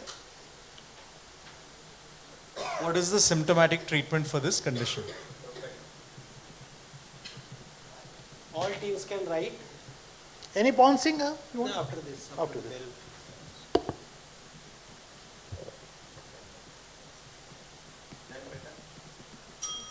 Okay, do we have a pouncer? Team D is going to pounce. Any other team wants to pounce? A, B, C? Only E and D. Only E and D are there playing this round. Team E is the home question and Team D is the pouncer. Okay, so Team E, myasthenia gravis, that's very good. I mean, I'm really impressed that you knew that. Symptomatic treatment, you've written steroids, which is not really the correct answer. Team D has written... He gets 10. He gets 10. He gets 10. And you've written LEMS and it is not, it is myasthenia. You reach the junction, the NM junction. So they get one answer correct, that is plus 10 for Team E and minus 10 for Team D. Yeah. So the correct answer would be pyridostigmine. Yeah. The symptomatic treatment, not definitive treatment. Steroids is the immunomodulation that you do, disease modifying treatment. Why we didn't ask is, there are 3 modalities. So you'll get confused. That's why we asked only symptomatic treatment. IVIG, steroids, plasmapheresis. So anyway, we're not going to read this.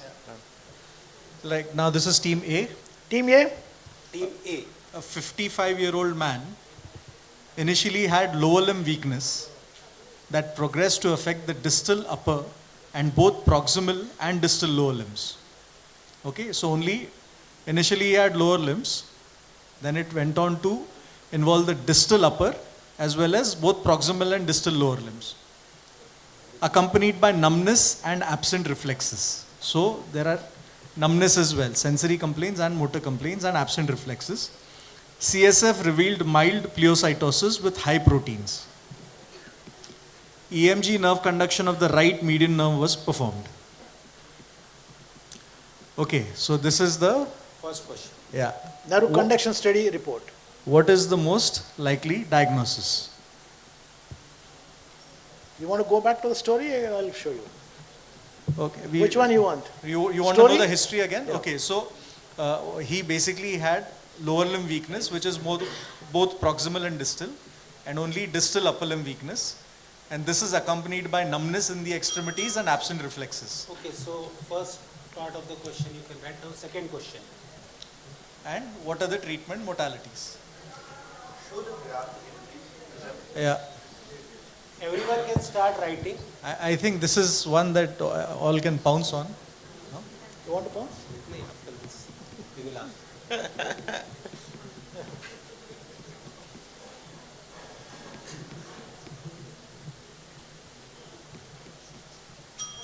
Okay, so can we have the pouncing teams?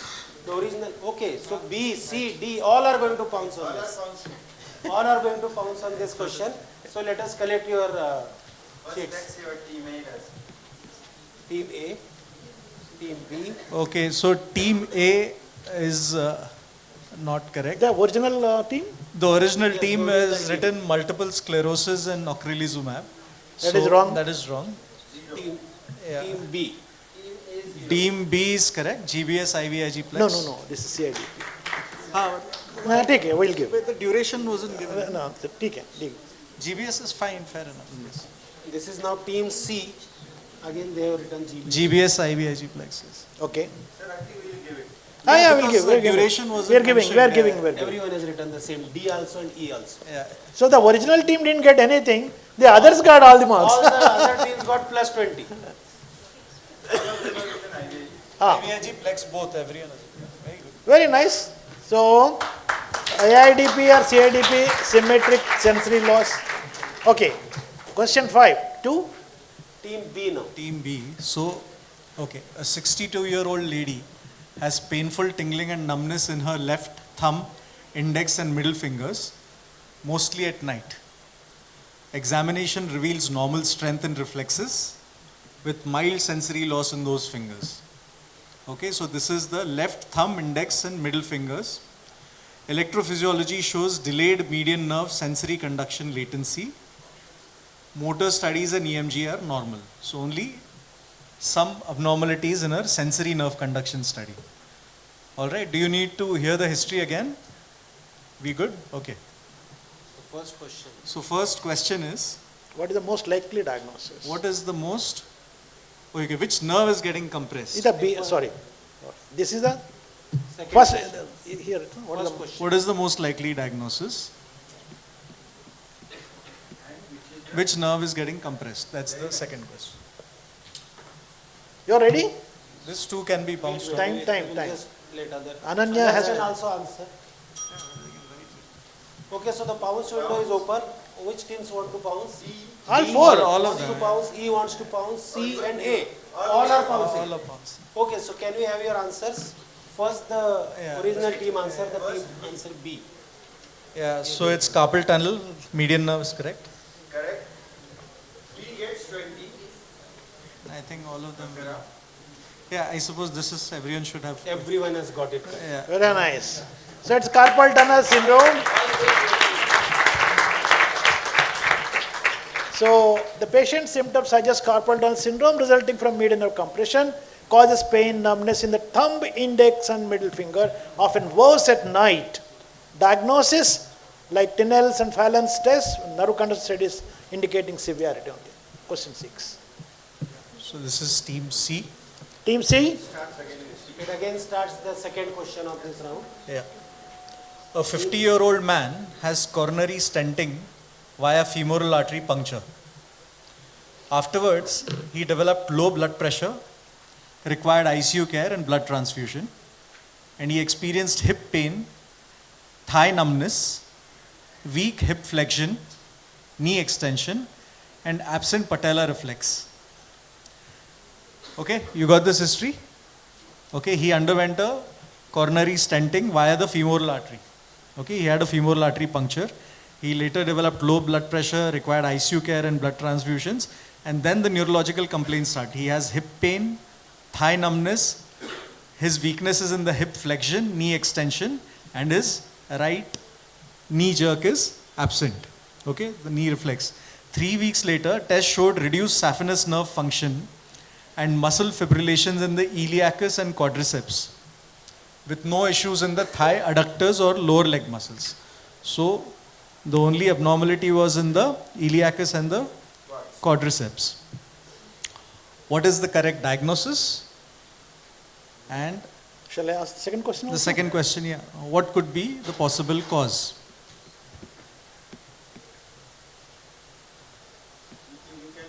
You want to see the history again, or we? Yeah. Put up the history slide. Yeah.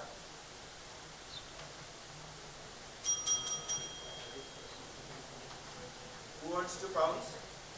Okay, so which all teams wants to pounce? The pounce window is open now. So the original team is what? Original team C. Original team is team C.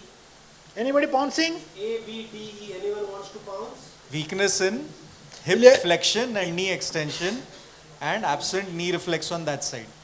And no involvement of adductors and Yeah, and leg muscles. the saphenous nerve is involved on nerve conduction study. So no one is pouncing, so then we can take. You are pouncing? All right, is pouncing. Yeah, Correct. good, Good. Yeah, very nice. They are not written also. Okay. Team C, you make an effort. Make an effort, whatever. Before you. So at least write something. Doesn't matter, you Even write. If you get one answer correct, you will get +10. Write something.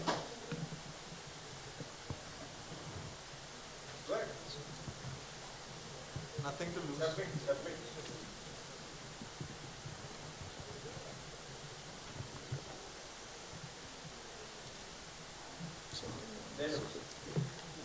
Let's go with the original answer first.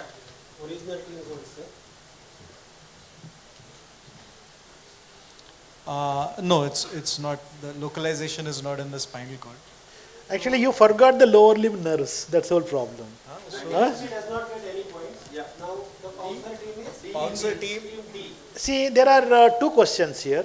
One is what is the possible diagnosis, isn't it? So localization is What is the correct. nerve you wrote? Femoral neuropathy is correct very answer. well done. Yeah, that's good. Right. What is the possible cause? Retroperitoneal hematoma. Okay, it's not ischemia. So He has written ischemia to femoral nerve. No. although that was very well done, but still I think that's a -10. No, retroperitoneal hematoma. But that was a really good attempt. Huh? Very At good least you attempt. localized. Give them 10 marks. -10. Acha, minus. I'm sorry. I'm sorry. I want to give, but others are not agreeing. But good attempt and very well done. Give them big hand. Okay. So, yeah. A 73-year-old man with uncontrolled diabetes experiences painless weakness in extending his left hand fingers. Okay. Forearm and wrist radial extension are intact, but wrist ulnar extension and adduction are weak. Okay, I repeat, 73-year-old man, uncontrolled diabetes. He has painless weakness in extending his left hand fingers. Alright. Forearm and wrist radial extension are intact, but wrist ulnar extension and adduction are weak. He has painless supination weakness. This is getting very complicated. Huh? Painless supination weakness along with weak finger and thumb extension and thumb adduction. Abduction. Thumb abduction. Sensory exam, radial nerve conduction and tricep reflexes are all normal. Now you localize. Localize. What is the most likely diagnosis? First question. Yes, first question. Can you show the first question? What is the most likely diagnosis? Huh? That is the first year. You just remember. Change the slide. Yes. Okay. So that is the first question. I think we'll go back to the second question is name two etiologies for this condition. I think we'll give them some more time for this. More 10 more seconds. Yeah.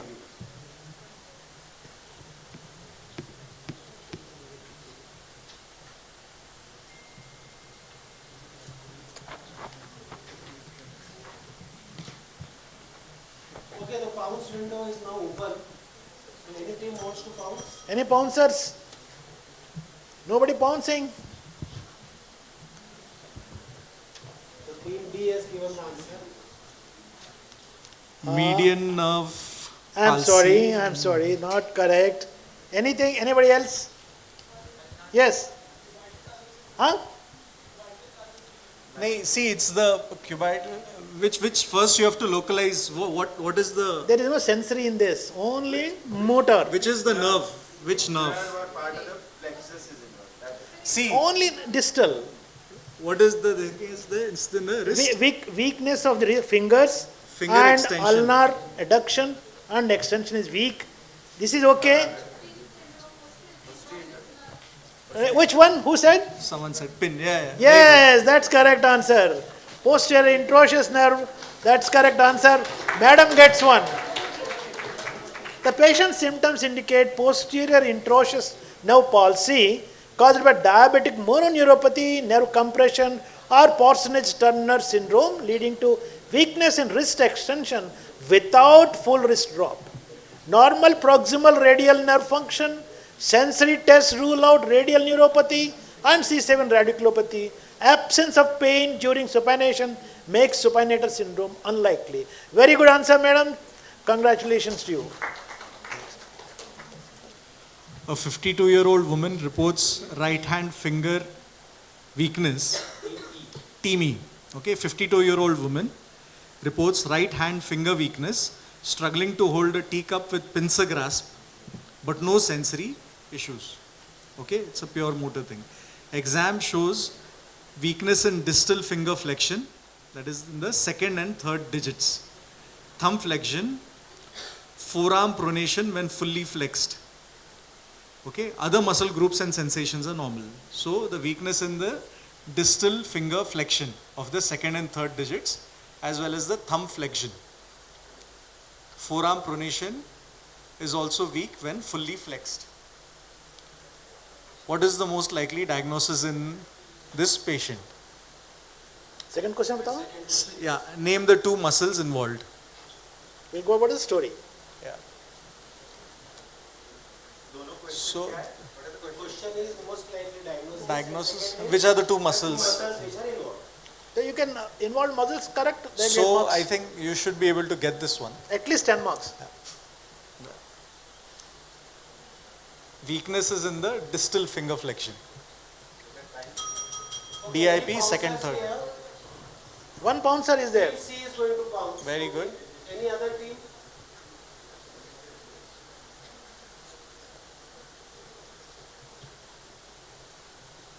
Madam is also ready to answer.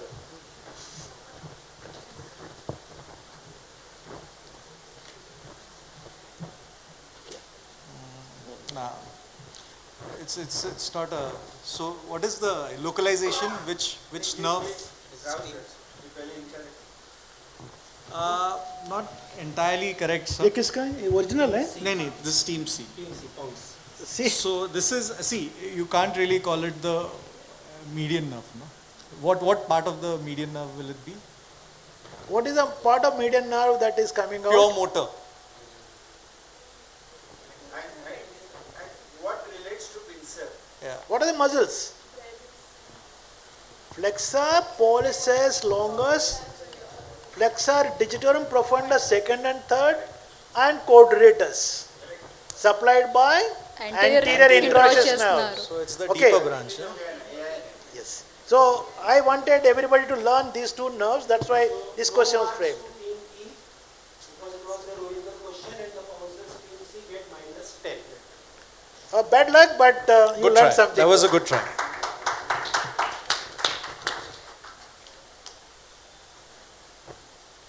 This is the posterior introitious nerve. Okay. Anterior, yes, sir. Okay, so this is team A again. Team A. 32-year-old man with a knife wound to the left antecubital fossa was treated for brachial artery bleeding. 8 weeks later, he has weak forearm pronation, thumb movement, finger flexion with wrist flexion causing ulnar deviation. Okay? Sensation is reduced on the thumb and the first 3 fingers. When making a fist, thumb flexion is minimal, second digit flexion is partial, and fourth and fifth digit flex normally. Very excellent framing of question. They should know that clearly. What is the most likely diagnosis? I thought a lot about this. So the injury was around the brachial artery in the antecubital fossa. Question? First is Name most likely diagnosis and then name the two muscles. Yeah. Backs. Back? Yeah, I'm here, sir. You're here? एक आगे बस. Yeah. We'll give them about 10 seconds more. Who wants to bounce? What is the next question? Two muscles. Two muscles. This is team A's original question. Yeah. So bouncers B, C, D, anyone wants to bounce? No bouncers? Okay, team A, your answer please.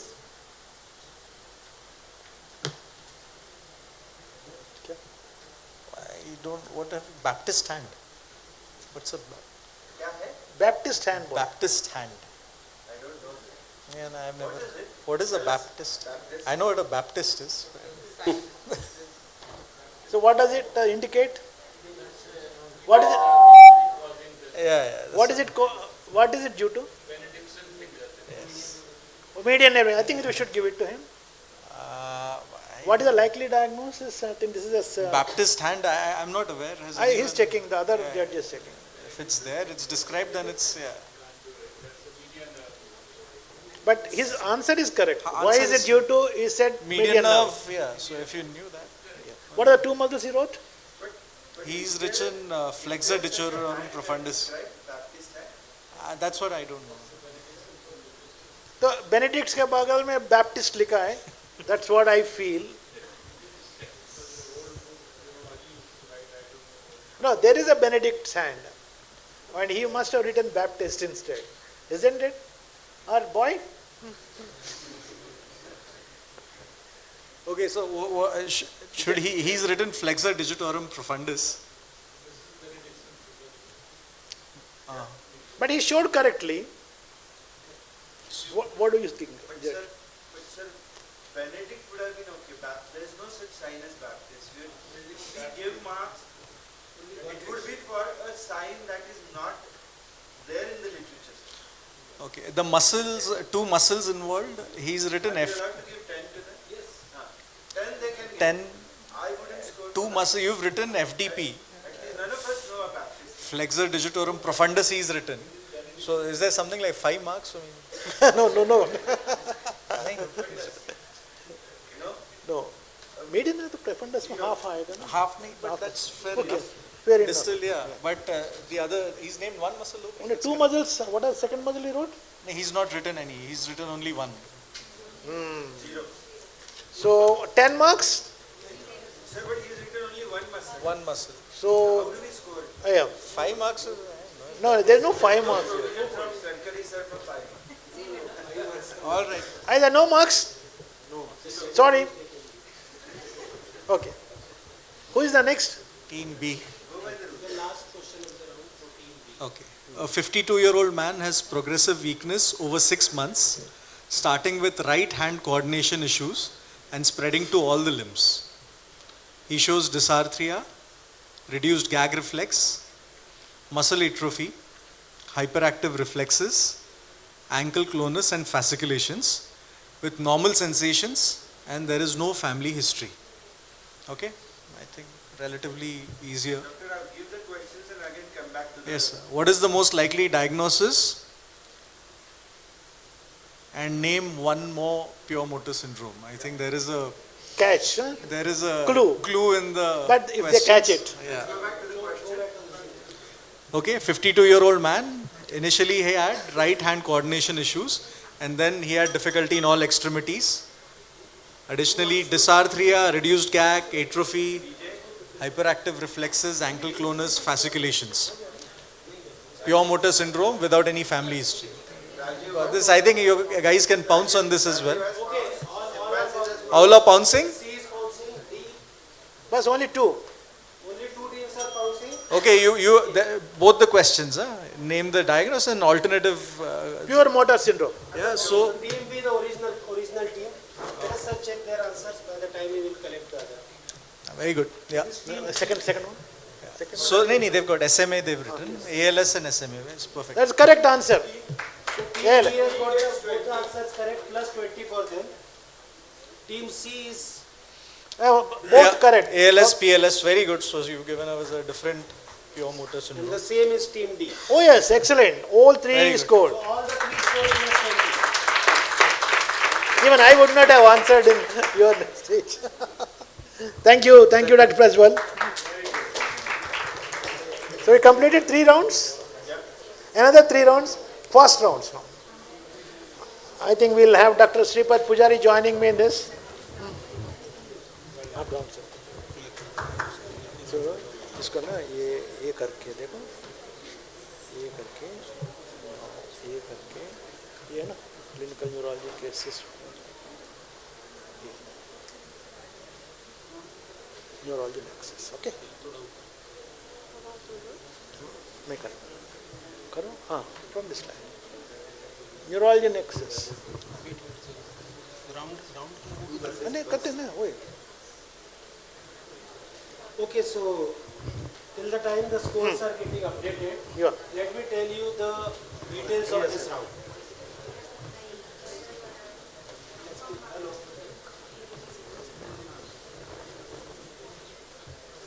Okay, so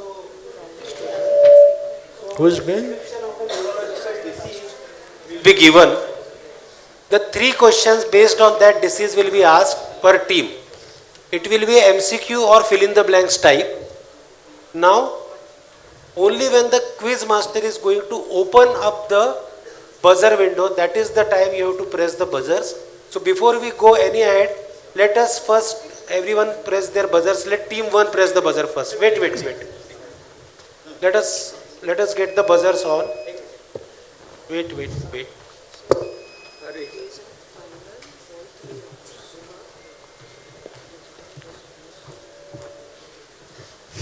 How are the question?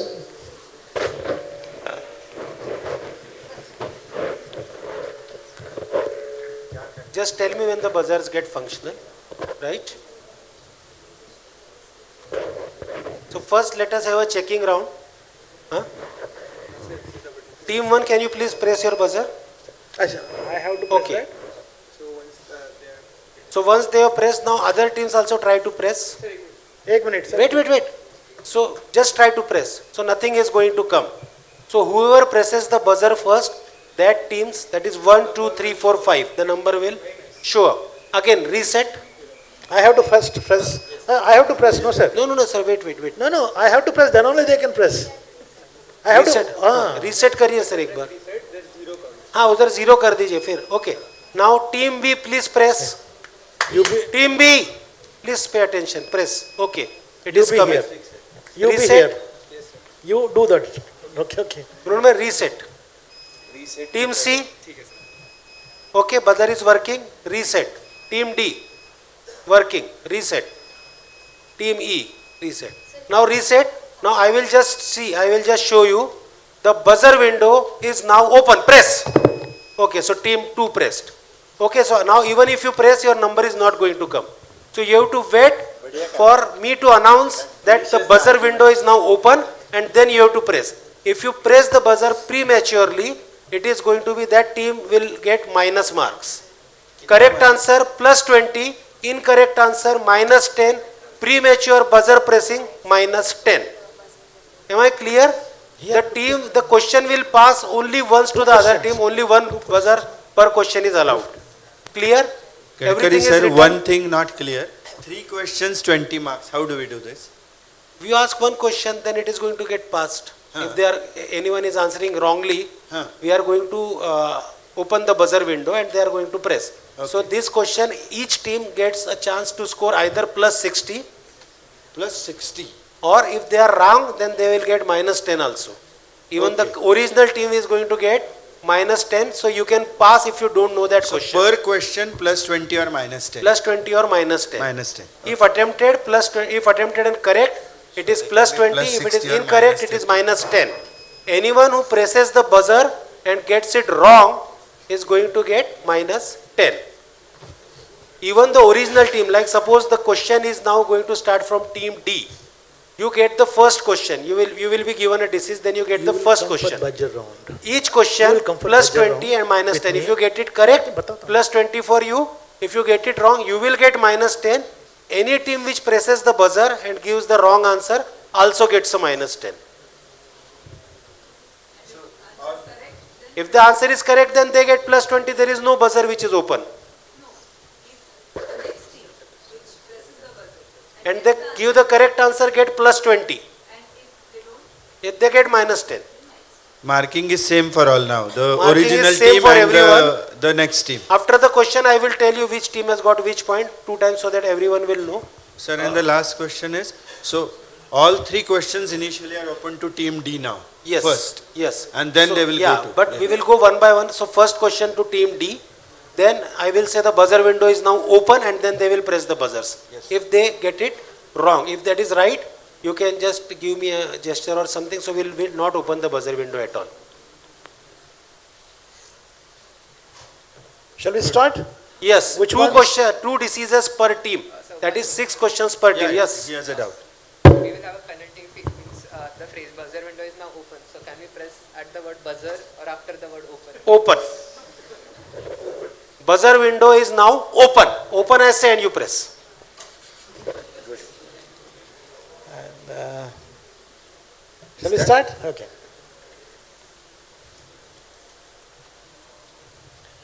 So a 58-year-old woman with hypertension, diabetes, high cholesterol presents with sudden left side facial paralysis, including inability to close her left eye and wrinkle her forehead, along with left ear sensitivity and altered taste. What is the most likely diagnosis? Team D, this is your question.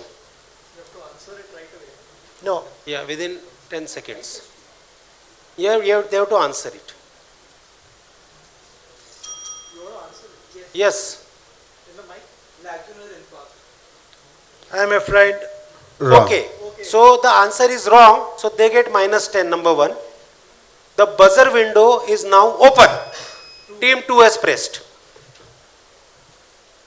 Bell's palsy. Correct answer. Correct answer. Correct answer. So +20 for team B. Team D, your second question starts now. What is the most appropriate diagnostic and or management strategy at this time? Brain MR, MRI, circle of Willis, brain CT angio, lumbar puncture, MRI the internal auditory canal, observation.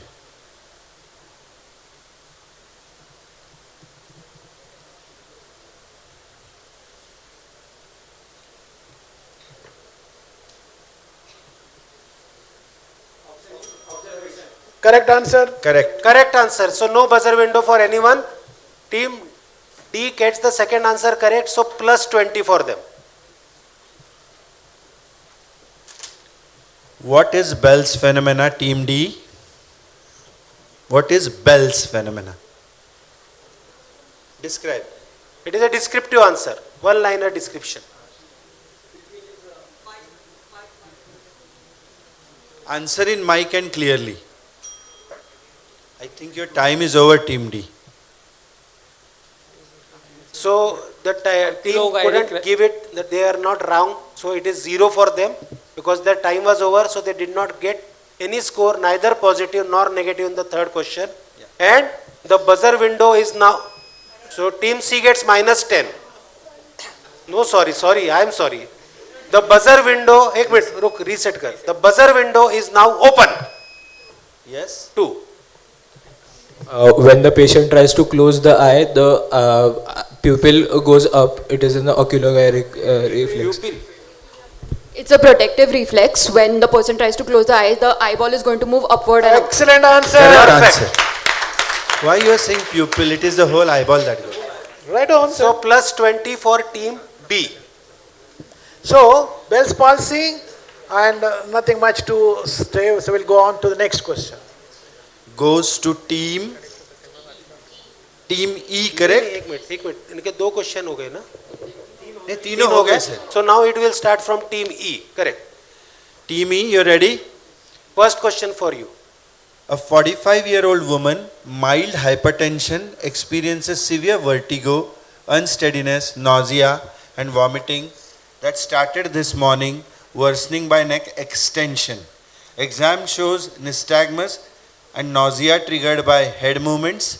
To determine if her vertigo is central or peripheral, what is the next evaluation step? Number 1, brain MRI to evaluate for stroke. Number 2, brain MRI to evaluate for acoustic schwannoma. Number 3, Dick-Hallpike maneuver. Number 4, avoid neck rotation and Dick-Hallpike maneuver until vertebral dissection is ruled out by neck MRI with fat sat. And number 5, Epley maneuver. What is the next evaluation step to determine if it is central or peripheral? Sir, Team E. Option D, avoiding neck rotation and Dick's-Hallpike maneuver until vertebral dissection is ruled out by neck MRI with fat saturation. Okay, I am afraid team E, that is the wrong answer. That is wrong. So -10 for team E, and the buzzer window is now open. Team C has pressed it now. That's correct answer. That's the Answer correct C is correct. So team C gets +20 for this now. Now team E, be ready for your second Second question. Which of the following is most suggestive of central vertigo? Suppression of nystagmus by visual fixation, absent nystagmus latency, preserved walking with mild unsteadiness towards one direction, horizontal nystagmus with a torsional component, unilateral decrease in hearing. Which is most suggestive central vertigo? So option A, suppression of nystagmus by visual fixation. No. I am afraid that is the wrong answer. So, the buzzer window is now open. Again, C has pressed. Wrong answer. That is again wrong. So, minus 10 for them. So, both get minus 10. One more. No, buzzer is only Buzzer once. is one. Okay. The correct answer is absent nystagmus latency, right? Last question for you. Yes. What is the pathophysiology for the disease process you suspect in this patient? Vertebral artery dissection, acute pontine stroke, acute infarct of vestibular nuclei, canalilithiasis, or acoustic schwannoma, TME.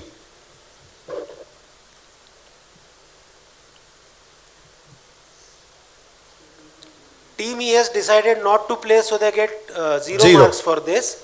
And because they have decided not to play, the buzzer window is now open.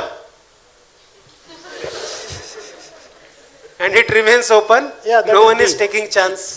D has taken. Okay. Taken a chance. Wrong answer. Sorry, it's minus 10 for team D. Audience? Anyone? Yeah. Canalithiasis is correct answer. Give the chocolates. Where are chocolates are not being? Neha, you are not giving chocolates. Where is that? Where is that lady who is giving chocolates? Where is the chocolate gas? Okay. Very nice. Very nice question. So, wait.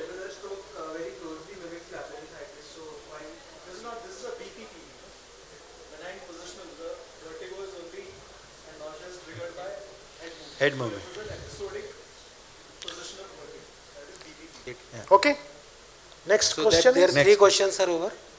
So now team A. Now you are going to get your 3 questions. Team A ready? A 40-year-old woman developed a sudden onset of severe headache with peak within seconds, improving within a few hours. She has nausea, vomiting, but no other neurological deficit. She reported taking amphetamines. A brain CT showed a small cortical subarachnoid hemorrhage in the right hemispherical convexity. A cerebral angiogram was obtained showing beading in the MCA, ACA, PCA, middle, anterior and posterior cerebral branches bilaterally, but no aneurysm, no vascular malformation. CSF did not show evidence of inflammation. Her headache persisted, but over the next few weeks, her symptoms resolved with treatment. On a follow-up CT at 3 months, she was doing well. Follow-up at 3 months, she was doing well with no recurrence. What is the probable diagnosis, team A? We'll give them some time. It's a very big question. Yeah, big question. 20 seconds? Yeah. Is there enough clues in the question? There are, sir, but they need to absorb and analyze.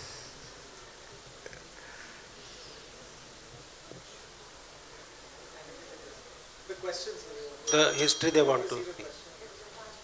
पीछे जाओ sir, पीछे जाओ. पीछे.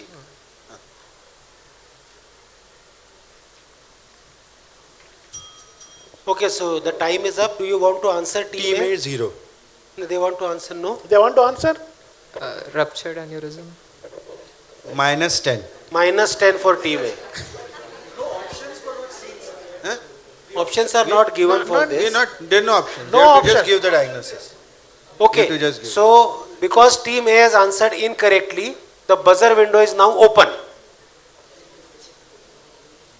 So no takers, audience? Yes. Kya? Fibromuscular. No, I'm sorry, No, I'm that's sorry. the wrong answer. RCVS is the correct answer. Who said That's the that? correct answer. The neurologist cannot tell. A big hand. Okay. Second question for you, team A. What is the most important differential diagnosis of a thunderclap headache? Subarachnoid hemorrhage. Oh, that's correct I think answer. that's a correct answer. That we have Yes. to give. Plus 20 for team A. You go on with your third question. What is the differential diagnosis of the CT angiographic finding?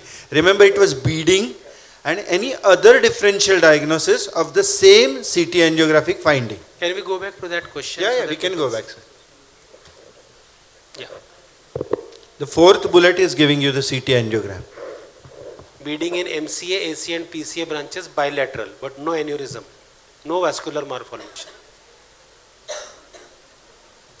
Let us go back to the question. Question to नहीं बोल बस.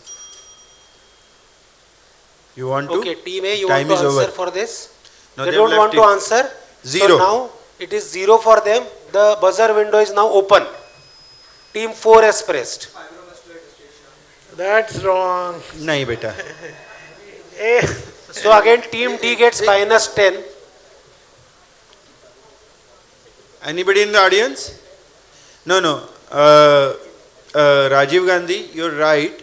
The beading is there even in fibromuscular dysplasia, but is in the neck arteries. You are seeing beading here in the intracranial arteries, which is a feature of vasculitis. CNS vasculitis. Okay, that's it.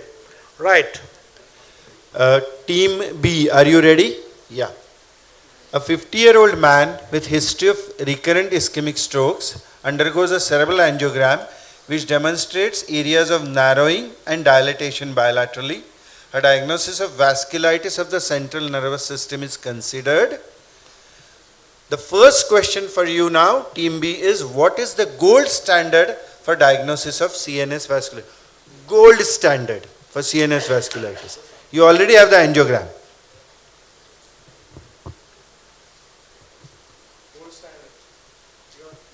Yeah. Yes, team B. MR angiogram. I'm afraid wrong answer. Wrong answer. It is the You wrong already answer. have an Minus angiogram. 10 for team B, and now because the team B has answered incorrectly, the buzzer window is now open. Team D has pressed. Yeah. Excellent Biopsy answer. is, That's the perfect answer. biopsy is the correct answer. Plus 20 for team D. Please reset the buzzer. Team B, you get your second question. State whether CSF analysis is highly sensitive or highly specific in this condition. 50-50. Highly sensitive. I'm afraid it's wrong, highly specific. Because CSF is a very important test in CNS vasculitis. You know. Because this is very but obvious that if it is not highly sensitive, it is going to be highly specific. So we cancel the question. It is not going to be transferred to anyone by the buzzer round. Fair The buzzer window is not open. Okay. Same question next time also. You have same problem. MRI brain is highly sensitive or highly specific?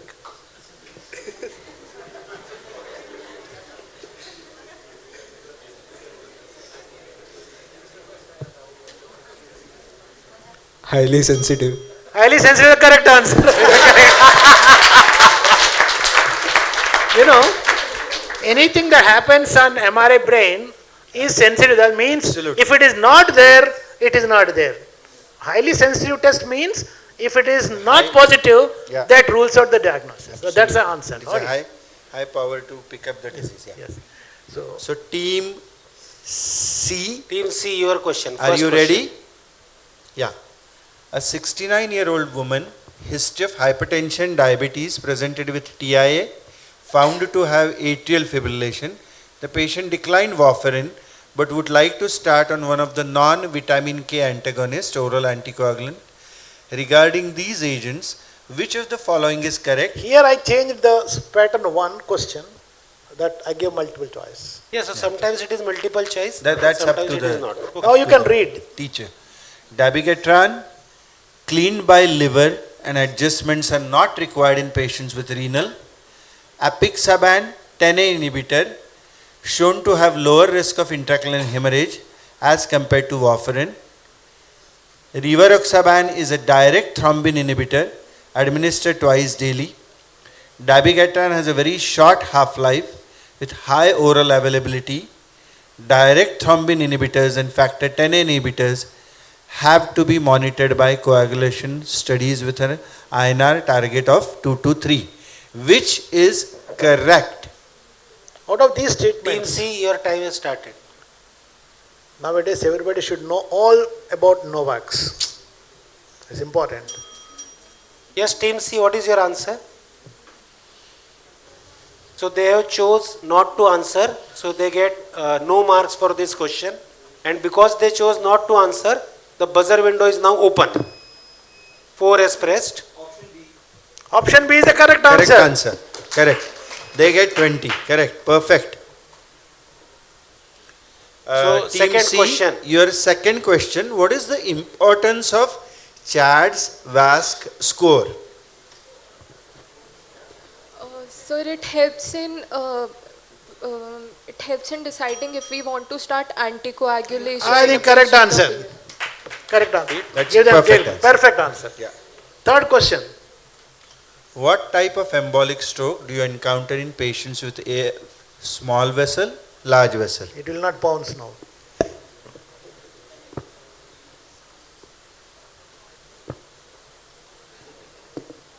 Large vessel. Excellent Yeah, answer. that is a correct answer. So all the embolic Perfect. strokes are large vessel occlusions, big thrombi occluding the big vessels. So they didn't answer the first question, but they answered both the other questions correct. So plus 20 and plus 20 for them. Perfect. Team D, Are you ready? get ready. A 52-year-old man, migraines, multiple mini strokes, treated with aspirin, presents with a new motor stroke. MRI reveals multiple lacunes, white matter changes, but the routine stroke tests are all negative. He has no diabetes, no hypertension, no hyperlipidemia. After being lost to follow-up, he returns 3 years later with dementia this time. His family history includes early strokes and dementia. He later dies. An autopsy is performed. Team D, brain specimen. What is the likely diagnosis?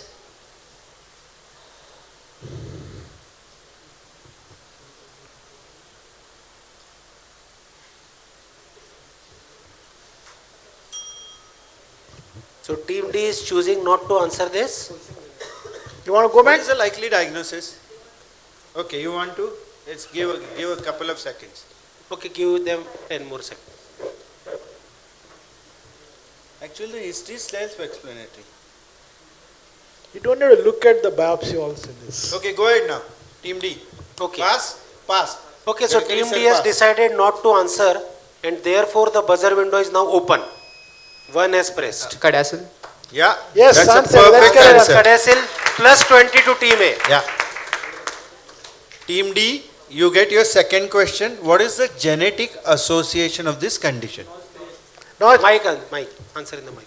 NOS3 gene. excellent answer. Plus 20. Correct, plus 20 for team D. Team D, what is the characteristic MRI finding? If you look at that image, you know that it is Cadacil. Hyper intensity of the temporal and parietal lobe. Excellent answer. Yeah. Temporal lobe. Why So again, plus 20. Anyway. You should have done it, no? You know, Team. the interesting thing here, because a Notch3 gene leads to protein buildup in blood vessel walls.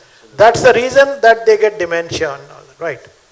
Team E, your questions. Team E, 29-year-old woman, smoker, on oral contraceptives with a history of anti-phospholipid antibodies and a recent untreated left middle ear infection, developed headache and right hemiparesis. She is later becoming comatose. An MRI is shown here. Carefully have a look at the MRI. And what is the most likely diagnosis in MRI? Have a careful look at the MRI. Yeah. They want the question? You've done it, sir. So right hemiparesis, comatose and MRI.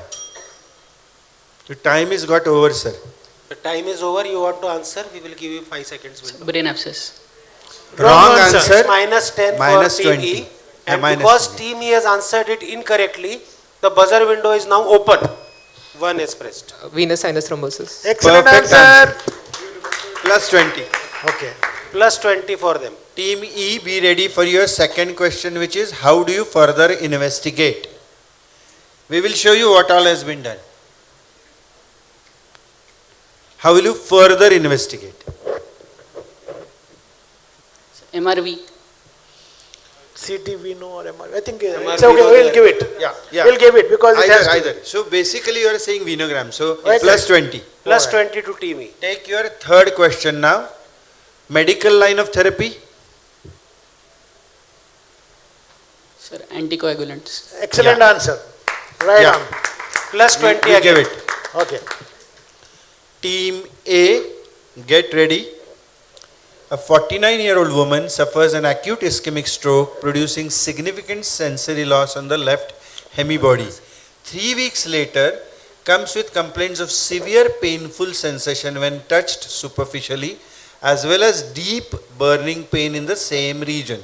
Remember, left hemisensory stroke, and then few weeks later the patient has come back again. Which area of brain suffered ischemic event? Thalamus. Which thalamus? Perfect. Which thalamus? Posterior ventrolateral. Which side? Right. तो बताना पड़ेगा ना तुमको. So the answer is correct. Plus 20 for team A for the first question. Which artery is the culprit artery? Team A? You came up to thalamus. That's a tough one, but yes. There are 4 arteries of the thalamus. Okay, so the time is up for You question want to number pass? B. Pass. And team A is not answered. They are going to pass the question, so they don't get any marks for this second question. And therefore, the buzzer window is now open. 2 has pressed. Thalamo-geniculate artery branch of PCA. You should give thalamoperforators and I right. think we should give. That's good. So plus 20 to team B. Team A. Team A. Third question. Third. What are transient neurological episodes? Called TENS. TENS. What are these?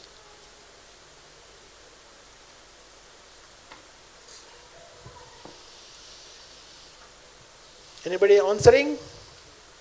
First, let's give them their fair Okay, chance. so your time You left is it? up. Do you like to answer? Would you like to answer this?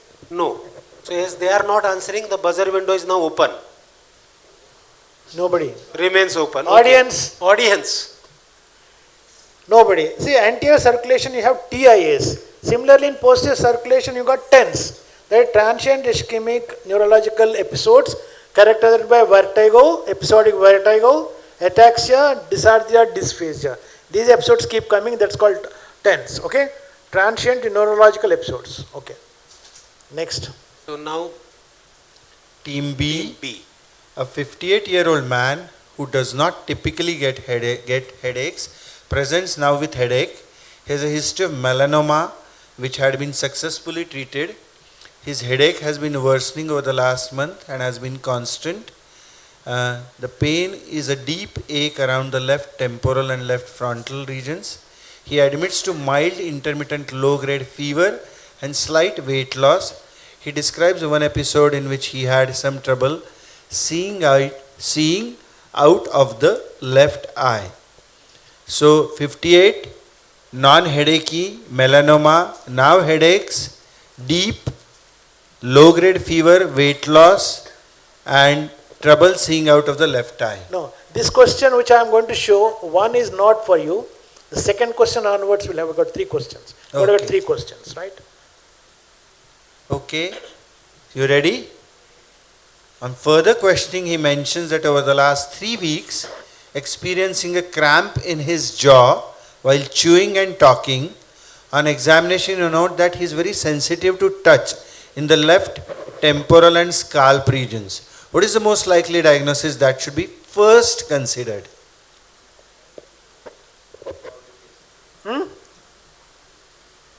Who is the group? Yeah, B. What do you want? Trigeminal neuralgia. Yeah, I'm afraid it's the wrong answer. Wrong answer. Wait. So minus 10 for team B.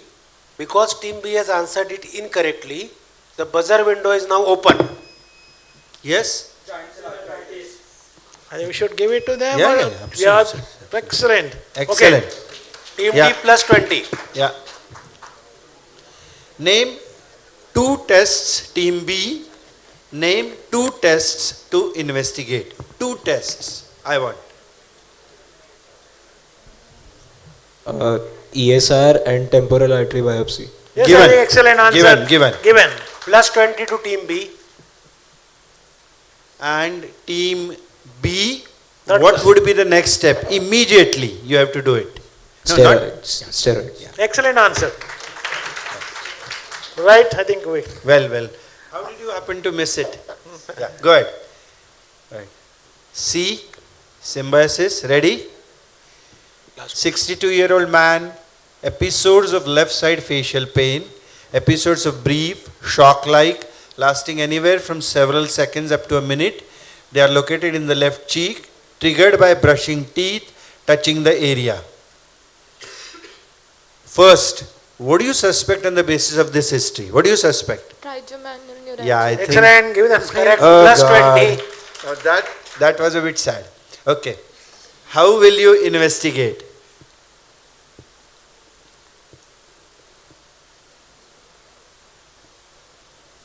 Nerve conduction study.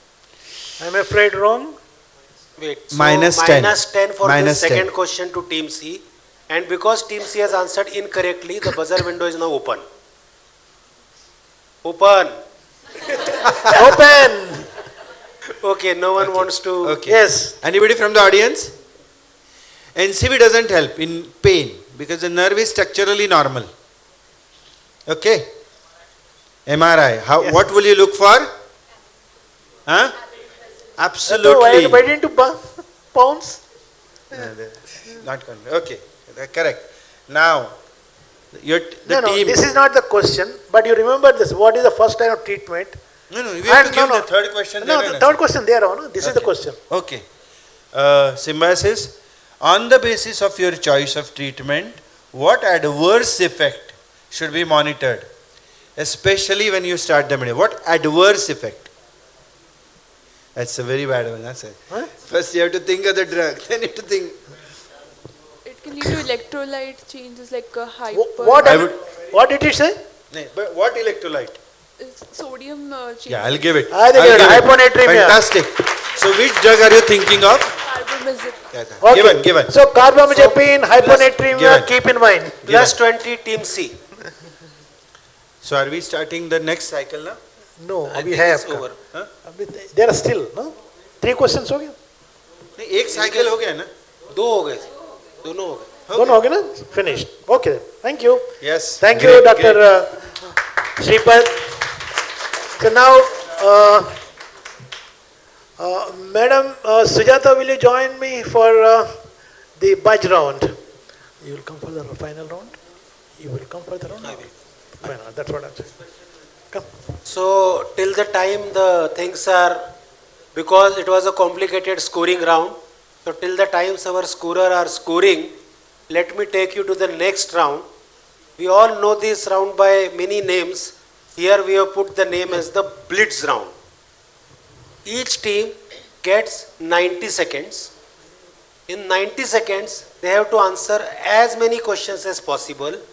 The maximum number of questions is going to be 10 per team. So even if you finish your 10 questions, then it is okay. Please, all teams, please pay attention to the rules. Maximum questions are 10, right? Team C, are you with me? Please. So, correct answer will give you 10 marks. Incorrect answer will give you -5. Unattempted or pass is going to be pass, it is going to be 0. Please remember, if you pass a particular question, you cannot come back to it. It will either be true or false, or it will be a one-liner question, depending on how the question is going to come. Total 90 seconds, so here the role of timekeeper is very, very important. As soon as we say that the time has now started, you will start the timer and exactly at 90 seconds, you will press. Whatever question was asked at the 90 second, the team will get a chance to answer that question. But if you say, suppose I say that sun rises in the east, and you say pass, and then I go another, and then you cannot come back to that question. So you have 90 seconds, maximum questions which you can attempt are 10. So accordingly we will go. So this is the 5th round. So we will start with team E now. Team E, are you ready? Yes. Have you understood all the rules properly? Yes. Any doubts or any questions? No. So, at the end of this 3 rounds, let me tell you the scores. These are the total scores. Team A is having 130 points. Team B is leading the leaderboard with 220 points. Team C, you are at 170 points. Team D is very hot pursuit of Team B, and the Team D is at 210 points. And Team E, you know this is the make or break round. After that there is one more round and you can still pick up. Right now you are 100 points. Okay, so devise your strategy accordingly. Plus 10 and minus 5 for these rounds if the questions are attempted. If the question is not attempted, it is 0. But if you pass it, you cannot come back to that question. Everyone clear? Yes. Team E, let us start the round. So when we say wrong, somebody has to note down. Yes. That you tell them. Okay. Because it's going to be so very scorers fast. now you have to pay close attention. Siddharth, scorers pay close attention. If they say correct, plus 10. If they say wrong, it is minus 5. So you can write it on a separate piece of paper and then you can add the final score to this round. Before I start, I welcome Dr. Sujata from Medicine Department to join us in conducting the blitz round. Right. The question starts with which? The Team E gets your question will start as soon as the question will come on the screen. No, screen is not there. You just have to read it, or it is going to come on the screen. It will be there, it's but going to be there. Well, she is going to read. Okay. So time starts now. Name the fatty layered material that surrounds and insulates some atoms. Myelin. Name the sudden reversal. Correct or incorrect? You correct. Sorry, you said. Okay. Name the sudden reversal of potential that travels along the membrane of neuron. Depolarization, action potential. Wrong. Correct. Name Plus the 10. Name the unmyelinated CCC, sensory fiber C. Oh, correct. Correct. Endorphins are released into the bloodstream from what gland? Pituitary gland. Correct. Neurons containing what transmitter preferentially die in Alzheimer's patients? Acetylcholine. Correct. Which autonomic division conserves energy and resources during relaxed Parasympathetic states? system. Correct. Holding a thought in mind while we think about Working memory. Correct. Very good. Wernicke's area. Listen, Wernicke's area is important for Comprehension. what brain function? What? Comprehension. Correct. Language function. Okay. Yes. The motor cortex, basal ganglia and cerebellum help control 90 what? seconds are over. So What this question important they will get. This question they will get. The motor. The motor cortex, basal ganglia and cerebellum help control what important function of the body? Balance. Movement. Zero. Okay. Minus 5. Right. Okay. Minus 5. Okay. It is incorrect, na? Right. Minus 5 for this last one. So Balance is cerebellum. Basal ganglia movement. Control of movement. No, balance is cerebellum, not cerebellum. Balance cerebellum. Okay. Right. So we are going to Team A. yes, but first let us see. You have scored everything. Okay, so Team E, your blitz round is over. Now coming to Team A. Now, okay. Team A, you are ready? Team A ready? Shall we start? Okay, so Team A, your question starts now. What do you call the syndrome where the airway muscles collapse OSA. during sleep? A diagnostic feature around the cells and synapses of neurons in Alzheimer's patients is called what? Halo. Okay. Halo. It's minus 5. A diagnostic feature inside the cell bodies of neurons in Alzheimer's patients is called what? No, that is around the cells. This Alpha synuclein. Wrong. What is it called when the brain organizes information so that it will be a permanent memory? Consolidation of memory. Correct. Acetylcholine causes muscles to contract by opening. Sodium ions. Right. Great. Good. Duchenne muscular X. dystrophy is due to abnormal X. what chromosome? X. Right. GDNF is an acronym for what? Pass bolo. Pass. Dogs salivating at the sound of a dinner bell, even before they see the food, is called what kind of learning? Pavlov. Pavlov, correct classical conditioning, but we will give it. Give it Right. plus 10. Right. I think The we'll time give it is 12. over. The time is over, but they can get this question. Okay. Hippocampus. Right. Okay. Plus 10. Yeah, one pass and one wrong. Two wrong, two wrongs. One pass and two wrongs. Okay. 6 were correct. From 21 they will start, na? Answer है ना वो तो. They will start from 21 now. Na? No, the question is 19. Their answer. Team B now will start from question number 21, right? 18 हो अभी. 18 हो गए हैं, पर अभी फिर वो 10 कैसे गिनेंगे ना उसके अंदर? तो करो ना, 19 से करेंगे. 19 से 29. 19 से 29 तक. 28 तक, 19 to 28. Okay, team B, are you ready? Should we start the clock? So your clock starts now. During digestion, what hormone is released from the stomach to suppress hunger? It is also found in brain. Leptin. Wrong. CAG is a genetic code for what amino acid? Skip. Magnetic resonance spectroscopy is related to MRI, but instead of examining anatomy, it examines what? Skip. Name the enzyme from an edible root that researchers can inject and Skip. be taken up by. Okay. During development, the neural tube closes at about what week? 4 weeks. Week 3 बोला है. Wrong.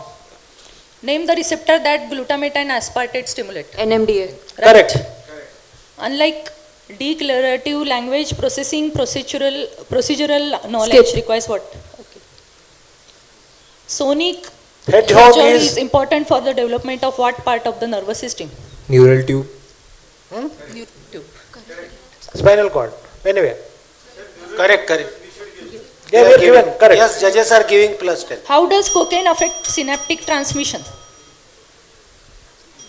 It prevents the uptake. Yes, reuptake. Correct answer. Correct Not the reactor, it is correct. Working memory depends to No, a no, large it's extent. also gone. No, last Time question, is gone. no, Time last- is gone, sir. Time is gone. Time is gone. Okay. So from question 29, we have to start now for teams. 28, no, 28. 28 they are seen already, they have seen. No, but the Everyone answer is not seen, no? No, but they have seen. Take it, take it. Okay, okay. So, team C, are you ready? Team C are ready? Okay, so team C, time starts now. Aspirin prevents pain by preventing the production of what chemicals? Pass. Prostaglandins. The surgical destruction of what two parts of the basal ganglia can reduce the symptoms of Parkinson's disease? Subthalamus and thalamus. And subthalamus and pallidum, but what do you want, judges? Give. On a daily basis, when do cortisol levels peak in the body? Early morning. Excellent. Name the source of the input that goes directly into the suprachiasmatic nucleus and can reset the circadian clock. Pass. Retina. During development, a primitive forebrain can be recognized by what week? Pass. When do neurons carrying touch information synapse after passing through the spinal cord? Where do the neurons carrying touch information synapse after passing through the spinal cord? Dorsal root. The root touch or fine touch. Anything. After two spinal segments. Root touch. No, that's wrong. That's wrong because neurons touch, right. Time is over. Okay, team D, are you ready? Yes, sir. इनका score बता दो.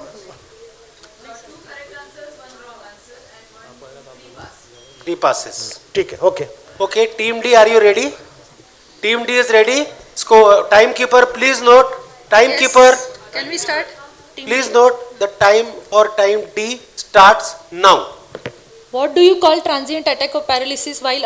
Right. Pneumatosil वाला mark दिया है क्या? Pneumatosil was correct. No, it's wrong. He didn't say. आपने क्या बोला? क्या क्या? Fujisen. अच्छा अच्छा, okay okay.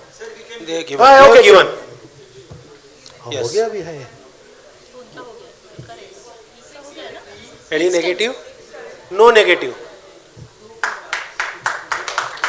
And 2 you passed and you got only this much questions. 3 passed, yeah. Finished, 6 no? correct. Okay, so that finishes this round. The blitz round is We are going over. to a last round now. And Dr. Nitin. So till joined. the time Thank the you very much, scorers ma'am. are again going over there, let me explain the last round to you. Now we all know that gambling is a sin. But without gambling you cannot get good points. So the last round is called as gamble for glory. There will be 4 questions per team. Now this round is again going to start from team A. So there will be 4 questions. The first question you will get plus 10 and there will be no negative marking. So it will be on the house. In the gambling terms it is called as the first question will be on the house. So first question you should definitely attempt. If you are wrong, still you proceed to the second question. You have to read the question and then you can decide whether you want to play or not. If you decide to play, the second question will be plus 20 and minus 10 if it is wrong. Again, even if it is wrong, you proceed to the third question. Again, after reading the third question stem, you can decide whether you want to play or whether you want to quit. If you play, it will be plus 30 and minus 15. And the same for fourth question, plus 20 and minus, plus 40 and minus 20. That is going to be the mark scheming. Now, if after seeing second or third question, if you decide that I want to quit, I don't want to play any further, then the round immediately stops for you and you will not get the further questions. Even if you are wrong, you automatically progress to the next round. So that is the gambling over here. Are the rules clear, everyone? You can pass the question after seeing, that means you are just admitting that you don't want to play any further. No, you cannot attempt the next question then. To attempt the next question, you have to give a commitment. Your answer can be right or it can be wrong. So that is the gamble over here. Sir, if he stops at third, he doesn't get the fourth? He doesn't get the fourth one. And So it is like you are sitting on the table, you say that okay, I pack, I fold. You lost No problem. everything.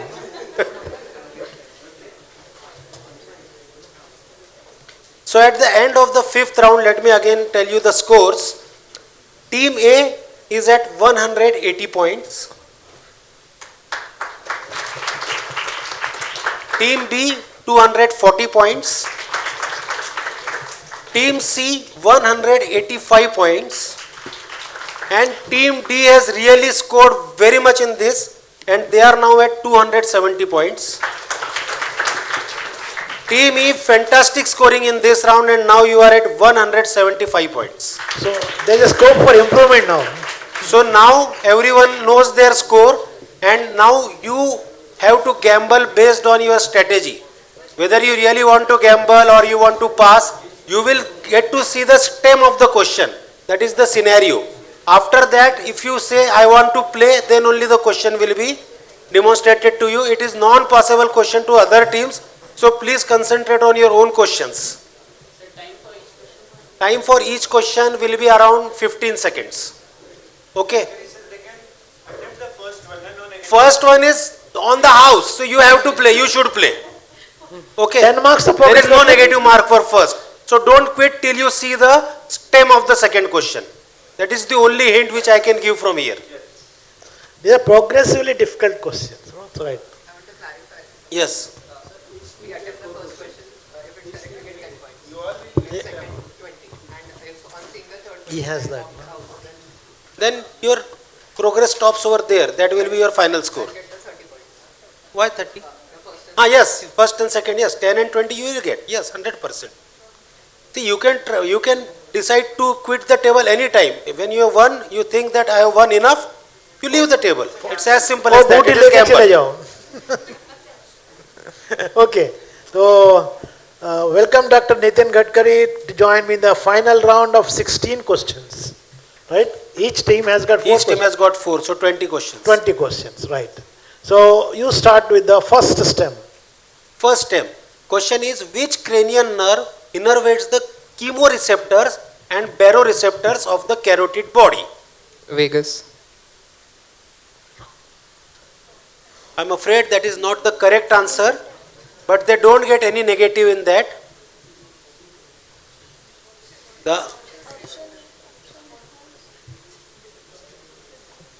Again, options will be displayed. Even from the second question, the options will be displayed if you want to play the question. Again, we will give this question to them. All are MCQs. Your MCQ. No. This is option given. This is the question. The option is given. So you can. But you have answered Vegas. So Vegas is wrong. So next. But you don't get any negative. So now you are in second question. So you can see the stem of the second question. Hey, second question. This is the second question. Now after seeing the second question is patient with bilateral posterior cerebral artery strokes cannot see, but he denies it. What is the name of the syndrome? Do you like to play this round? Play.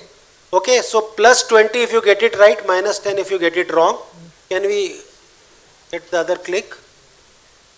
Okay, Anton syndrome.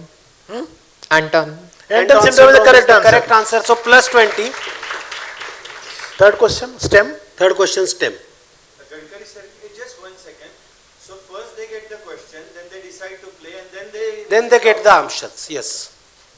So question number 3, 20-year-old tall, thin man with intellectual disability and myopia presents with a stroke. Serum and urine amino acid test confirm the diagnosis. What is the condition? Question number 3, do you want to play team A for plus 30 points? Play. You want to play? Okay, so let us give them the options.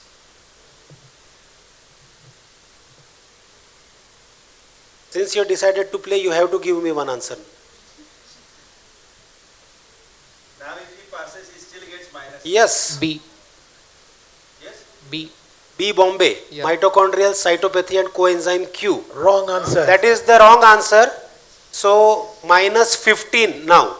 You have progressed to round 4 and you can see the stem of the question number 4. The answer is C by the way. Okay, so 9-year-old girl presents with attention deficit hyperactivity disorder. On examination, she has macrocephaly, 10 hyperpigmented macules measuring more than 5 mm and a tibia deformity. Which of the following is least likely to occur in this condition? This is the stem of the question for 40 marks. Do you want to play? You have nothing to lose. Please play. C. The dealer will also always encourage you to play and gamble. You want to play or quit? Play. Play. Okay. For plus 40 and minus 20 they are playing. So, Shall I show? Yes sir, options please. Renal artery stenosis, pulmonary lymphangiomatosis, optic nerve glioma, iris hematoma, axillary fracking. Least likely. The question is least likely.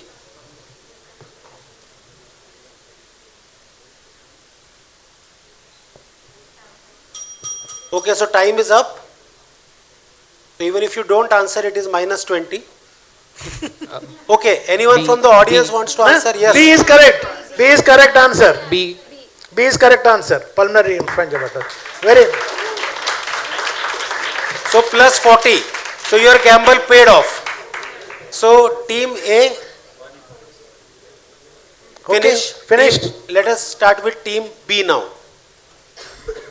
Team B, first question is what is normal intracranial pressure? Sir, can we get the options? Yeah, play. The first question displays. Display. 20, 25, 30 or 15? Very close to each other. B25. Wrong answer. That is unfortunately not correct, but no negative marks. This was the first. We are trying to hook them in the game. So question number 2 for you. Mutism, lack of emotion and minimal movement may indicate an injury to which region of the brain? Do you want to play team B for plus 20? Yes. Yeah, they want to play. Options please. So is it the dorsolateral frontal region? Is it the orbital frontal region? Is it the superior mesial frontal lobe or is it the inferior temporal lobe?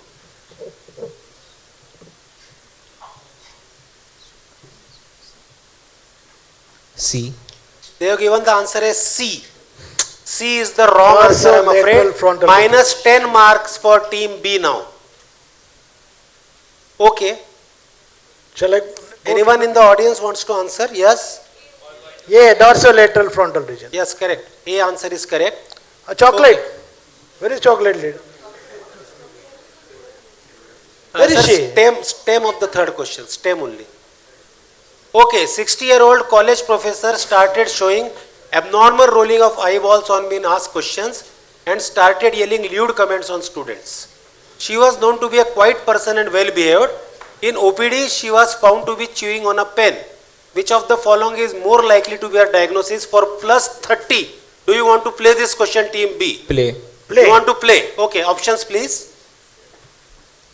Is it Alzheimer's? Is it Creutzfeldt-Jakob, Is it frontotemporal dementia, and progressive supranuclear palsy last. C. Frontotemporal dementia. Correct answer. Correct answer. Plus 30 for them. So that takes us to their question number 4. The stem.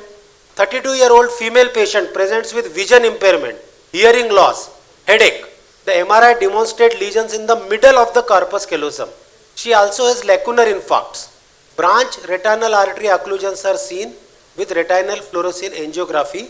What is the most likely diagnosis? For plus 40 marks, do you want to play team B? It is a tough question. Plus 40 are there. See. The devil is enticing now. You play only if you are sure. Like it is plus 40. I am not saying it is minus 20 also. Huh? It is plus 40. Concentrate on winning. Play. You want to play? You want to play. Very good. Cadasial, multiple sclerosis, neurosarcoidosis, Whipple-Susac. Gamble.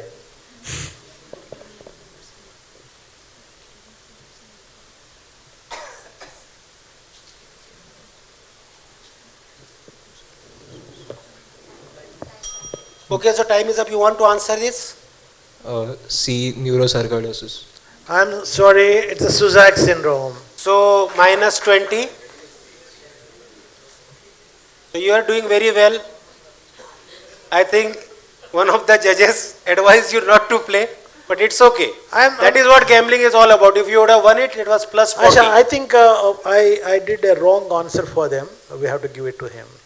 That is the frontal lobe. It is superior mesial frontal lobe. That the frontal dorsal. It's not dorsolateral. It is mesial because it is that I said wrongly. That's correct answer. They said correctly. Yeah, they said correctly. Yeah, 10 marks. Plus 10 wala na? Plus 10.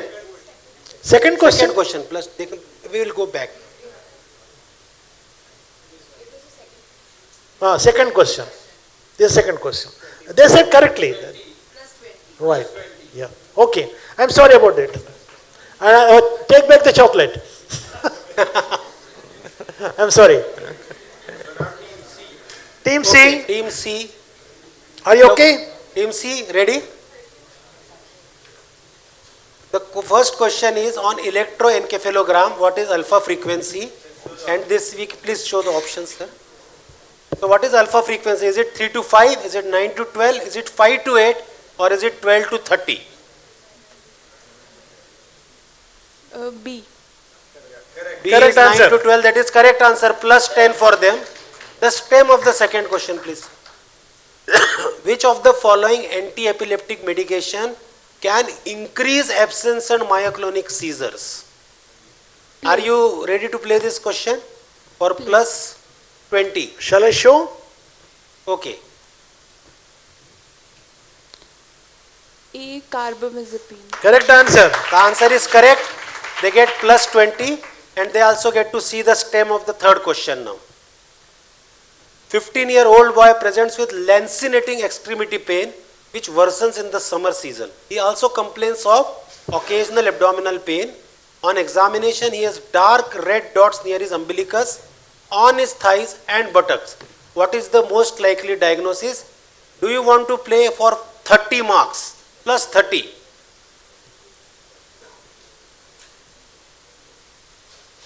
You have to make a decision. Play. they are going to play. My God. So, Lafora disease, Fabry's, Tangier, Hartnub, Wilson's.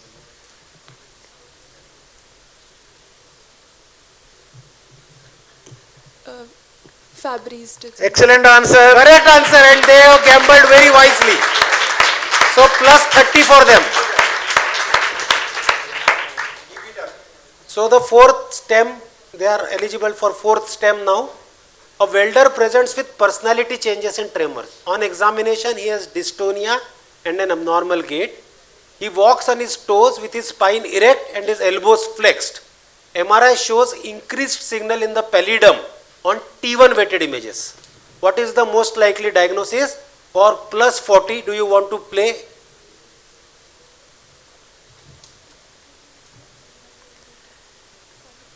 Prajwal, this team is going to be a challenge for all the neurologists, I think. Do you want to play? Plus 40. Play, very good. We have got big gambler sitting over here. All are wanting Sir, to play. minus batao na. Minus is 20. Well, Is it okay? they want to play, You sir, want to for play? plus 40, yes. Okay. Parkinson's disease, manganese toxicity, mercury exposure, neurodegeneration with brain iron accumulation. D. I'm afraid it's wrong. Manganese Audience. toxicity. Audience. So I'm sorry. I left it. Okay, so the answer is wrong. So minus 20 for them. These are the answers. All right. Okay, team D, are you ready? For the first question, which is of 10 marks, which has got no negative marking, this is your question on the screen. Which of the following gyri is primary auditory cortex? Angular, inferior temporal, middle temporal, transverse gyrus of Heschel. D D is delta. correct answer. Okay. Correct. Question number 2 for 20 marks. Which of the following disease is associated with reduced levels of glycine in the spinal cord and is treated with benzodiazepines? For plus 20, do you want to play? Play. Hyperclepsia, stiff person, paroxysmal kinesogenic dyskinesia, neuromyotonia. Stiff person syndrome. Excellent answer. Correct answer, plus 20. So, question number 3, the stem. The child develops the disease at the age of 2 years, has severe symptoms. Father began having symptoms when he was 20 years old, and his symptoms are not severe. The child's grandfather was found to have the disease at the age of 75 years, but has very minimal symptoms. What is the term used for worsening symptoms with each generation? Do you want to play this for plus 30? Only minus 15. No, if you pass, your journey ends. You cannot see the stem of the next question. Play, they are playing. Anticipation, expressivity, imprinting, penetrance. Excellent That's correct answer. answer. So plus 30 for them. Gamble paid. This is called as phenomenon of anticipation. With each subsequent generation, the disease presents earlier and in a more severe form. Yes. Question number 16, the stem. This is for plus 40. 20-year-old man presents with 2-day history of headache, fever, confusion. On arrival in EMD, he had a focal seizure. CSF was done. RBC is 300, WBC 120, which is lymphocyte predominant, 85% lymphocytes. Glucose 60 mg per deciliter. Protein is 100 mg per deciliter. CSF gram stain is negative. Apart from MRI brain, which test would be helpful in diagnosing this condition? Plus 40 marks for this question. Minus is just minus 20. The devil is out. So you have to make a choice now whether you want to play or you want to quit.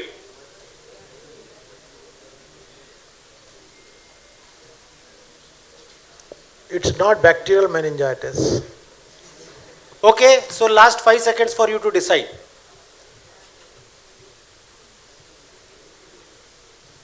Play. EG, SPECT, PET, MRA.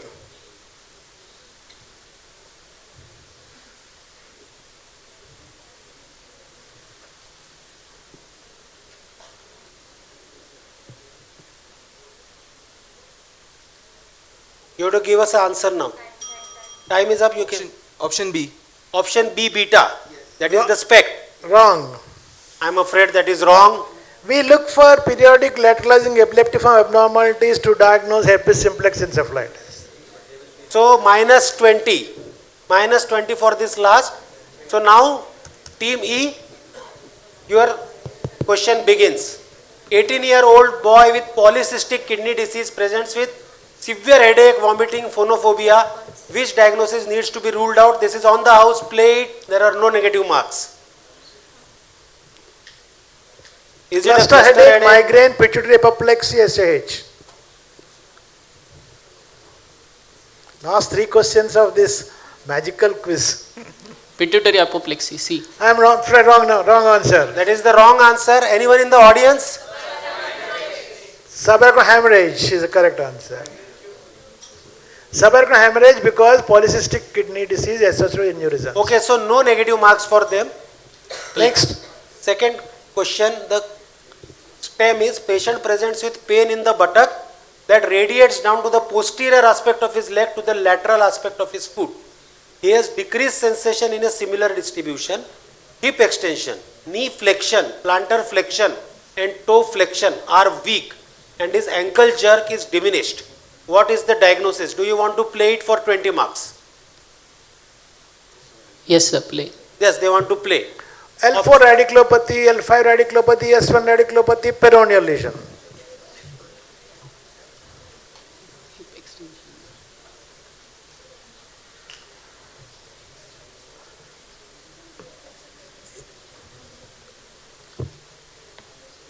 So option B, L5 radiculopathy. अरे यार ankle jerk का root value क्या है? छोड़ो, done. It's wrong, so it is minus. S1 radiculopathy, ankle jerk is absent. Minus 10 for them. But you are still qualified to see the stem of the question 3. Yes, sir. Question 3 stem.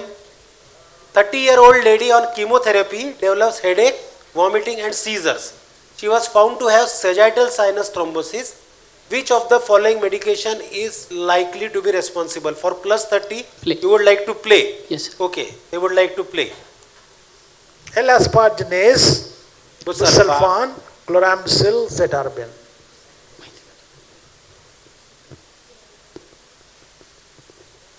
Option D, citarabine. No, I think it's wrong answer.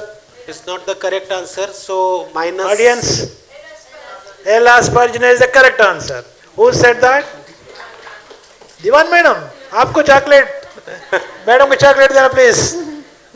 So minus 15, but still you are eligible to see the stem of the fourth question. Fourth question stem is 24-year postpartum woman presents with severe headache and impaired vision. There is a central scotoma in the right eye and there is a superior temporal quadrantopia in the left eye. What is the most likely diagnosis? For plus 40, play. Do you want to play? Yes. Yes, they want to play. Everyone wants to play all the questions. Okay. Most likely diagnosis. Is it a CVST? Is it a brainstem stroke? Is it a pituitary apoplexy or is it stroke in the posterior cerebral artery distribution? You got 15 seconds to answer.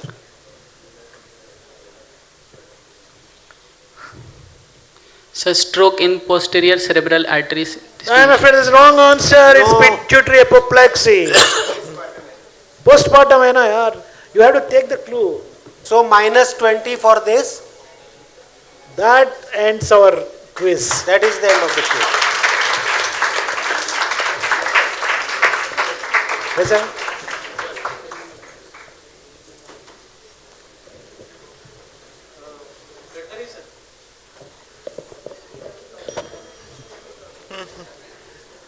देखा तो सोचा ये this is a tough question but people have answered everything. Simha sir, I'll come with you.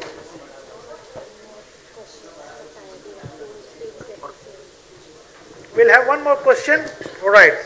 For Fantastic organization. Let's be here. Let's see the one more question. ये कौन सा है अभी?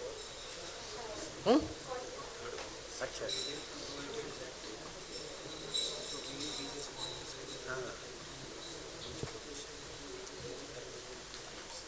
So shall I proceed with the question?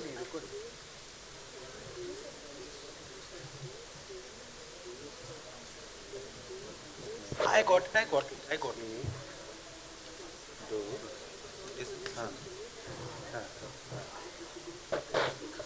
Okay, so there is a tie for one of the positions.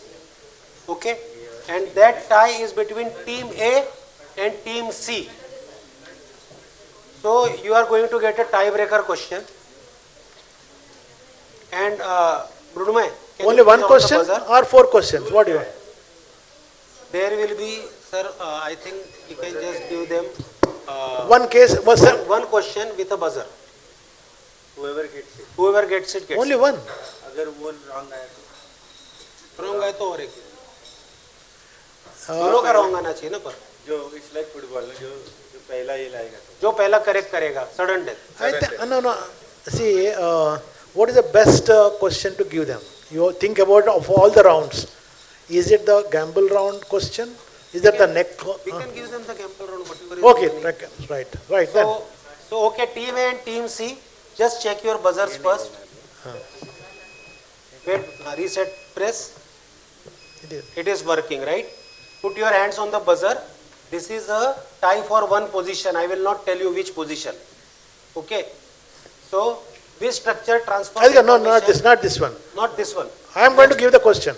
Is it okay? Shall I start? Yes, okay. Are you ready? Team C ready? All ready? Okay. Which of the following is not a psi nucleopathy? Answers are multiple system atrophy. Okay, one is pressed. बोलो. D. That's correct answer. That's correct answer. And they get it. You played well, but you. 10.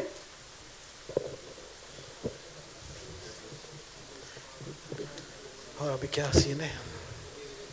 No, all the no. May I request for plus 20? Yes. Yeah, they want to play. Options, please. So, is it the dorsolateral frontal region? Is it the orbital frontal region? Is it the superior mesial frontal lobe, or is it the inferior temporal lobe?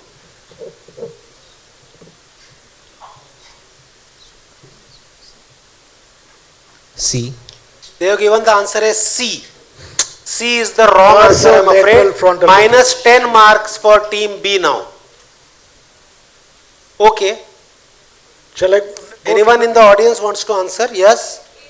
Yeah, dorsolateral frontal region. Yes, correct. A answer is correct. Chocolate. Okay. Where is chocolate lady? Where is she? Stem of the third question. Stem only. Okay, 60-year-old college professor started showing abnormal rolling of eyeballs on being asked questions and started yelling lewd comments on students. She was known to be a quiet person and well behaved. In OPD, she was found to be chewing on a pen. Which of the following is more likely to be a diagnosis for plus 30? Do you want to play this question, team B? Play. You want to play? Okay, options please. Is it Alzheimer's? Is it Creutzfeldt-Jakob, frontotemporal dementia, and progressive supranuclear palsy last. C. Frontotemporal dementia. Correct answer. Correct answer. Plus 30 for them. So that takes us to their question number 4. The stem. 32-year-old female patient presents with vision impairment, hearing loss, headache. The MRI demonstrates lesions in the middle of the corpus callosum. She also has lacunar infarcts. Branch retinal artery occlusions are seen with retinal fluorescein angiography. What is the most likely diagnosis? For plus 40 marks, do you want to play team B? It is a tough question. Plus 40 are there. See. The devil is enticing now. You play only if you are sure. Like it is plus 40. I am not saying it is minus 20 also. Huh? It is plus 40. Concentrate on winning. Play. You want to play? You want to play. Very good. Cadassil, multiple sclerosis, neurosarcoidosis, Whipple-Susac. Gamble hai.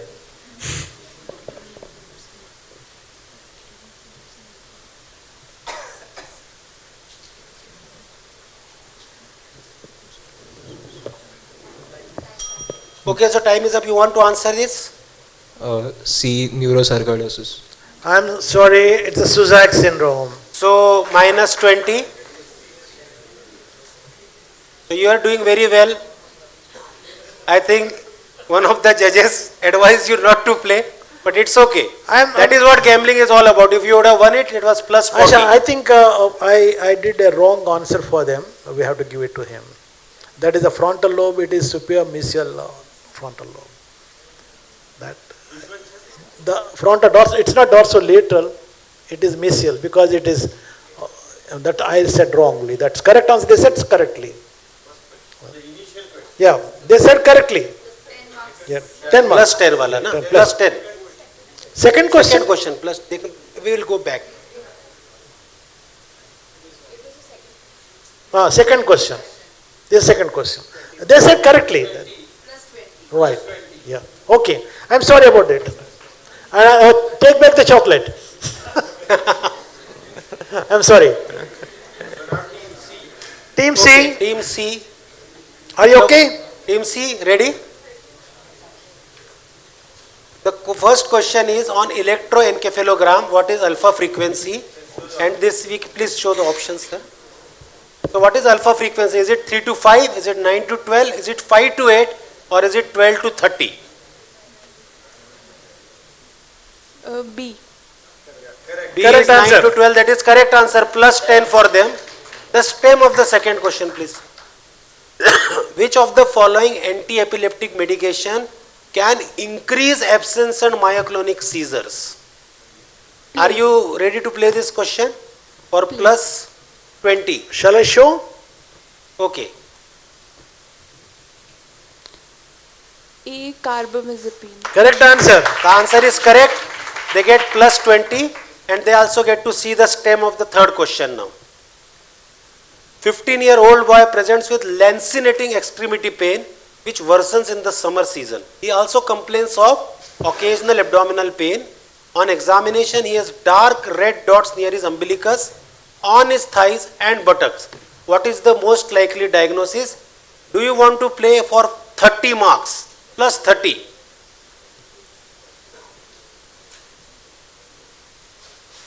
You have to make a decision. Play. They are going to play. My God. So, Lafora disease, Fabry's, Tangier, Hartnub, Wilson's.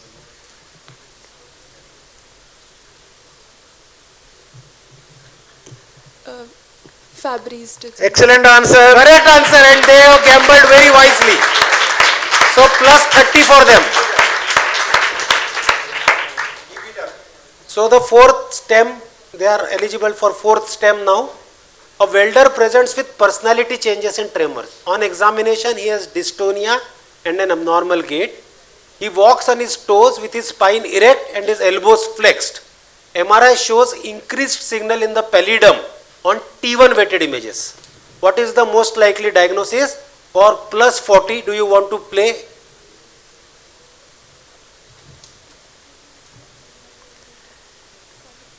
Prajwal, this team is going to be a challenge for all the neurologists, I think. Do you want to play? Plus 40. Play, very good. We have got big gambler sitting over here. All are wanting Sir, to play. minus batao na. Minus is 20. Well, Is it okay? they want to play, You sir, want to for play? plus 40, yes. Okay. Parkinson's disease, manganese toxicity, mercury exposure, neurodegeneration with brain iron accumulation. D. I'm afraid it's wrong. Manganese Audience. toxicity. Audience. So I'm sorry. I left it. Okay, so the answer is wrong.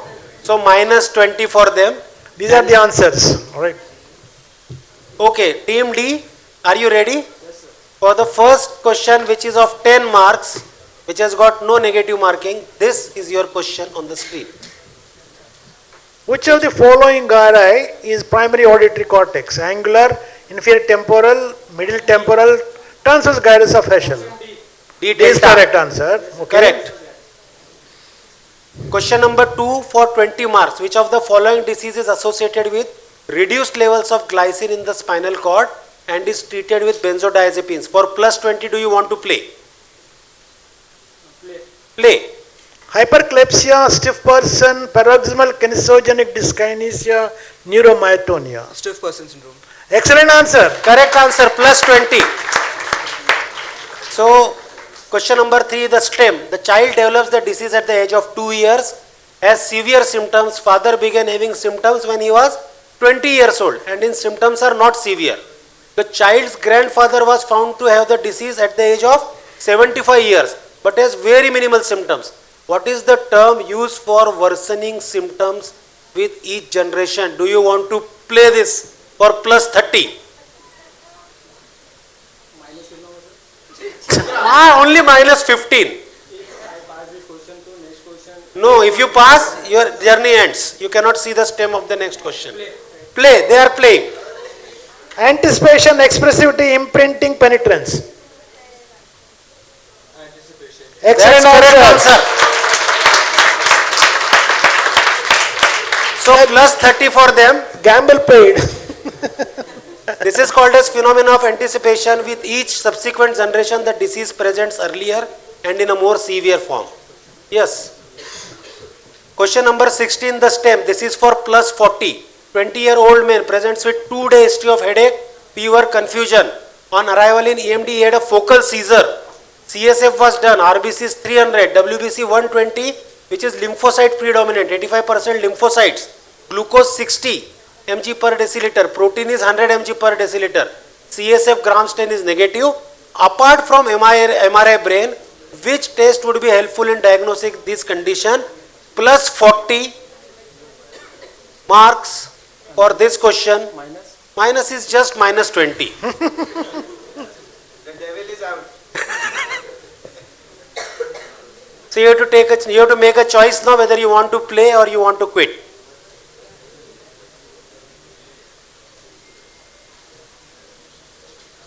It's not bacterial meningitis. Okay, so last 5 seconds for you to decide.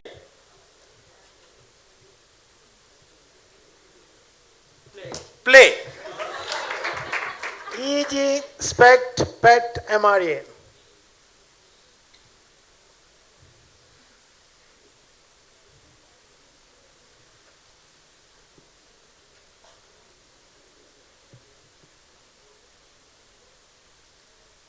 You have to give us an answer now.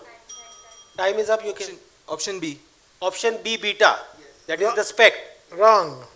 I am afraid that is wrong. We look for periodic lateralizing epileptiform abnormalities to diagnose herpes simplex encephalitis.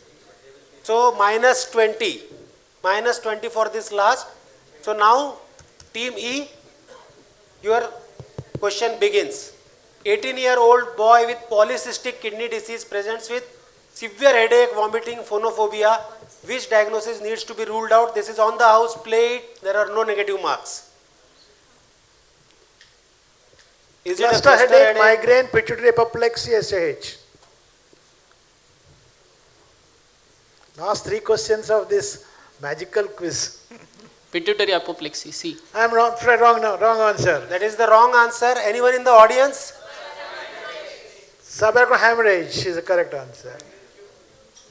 Subarachnoid hemorrhage because polycystic kidney disease associated with aneurysm. Okay, so no negative marks for them. Next. Second question, the stem is patient presents with pain in the buttock that radiates down to the posterior aspect of his leg to the lateral aspect of his foot. He has decreased sensation in a similar distribution. Hip extension, knee flexion, plantar flexion and toe flexion are weak and his ankle jerk is diminished. What is the diagnosis? Do you want to play it for 20 marks? Yes, sir, play. Yes, they want to play. L4 radiculopathy, L5 radiculopathy, S1 radiculopathy, peroneal lesion.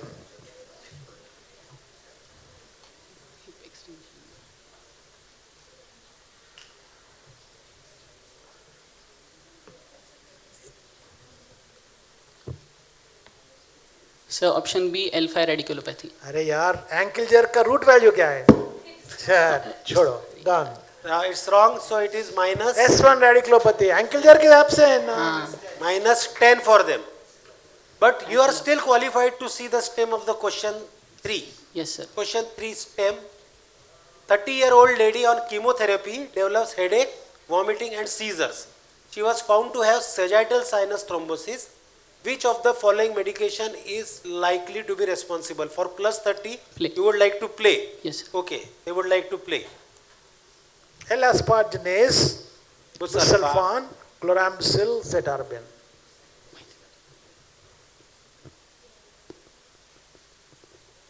Option D, citarabine.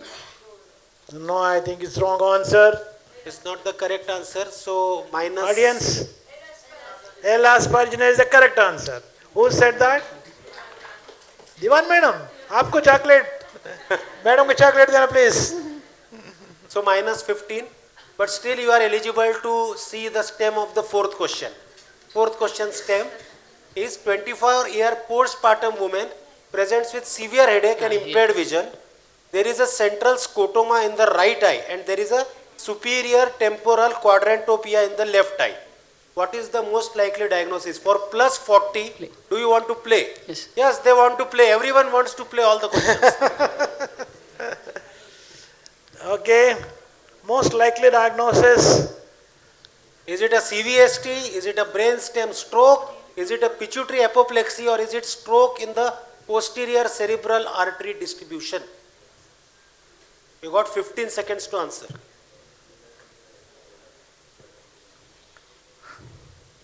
So stroke in posterior cerebral arteries. I'm afraid it's wrong answer. It's pituitary apoplexy. Postpartum है ना यार. You have to take the clue. So minus 20 for this. That ends our quiz. That is the end of the quiz. Yes, sir.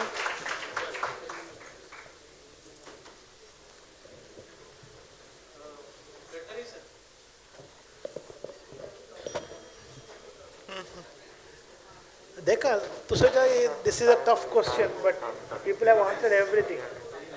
Simha sir, I'll come with you.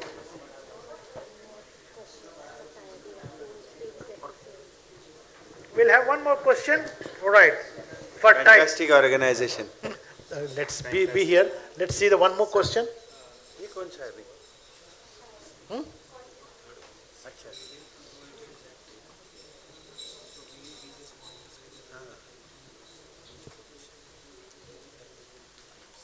So shall I proceed with the question?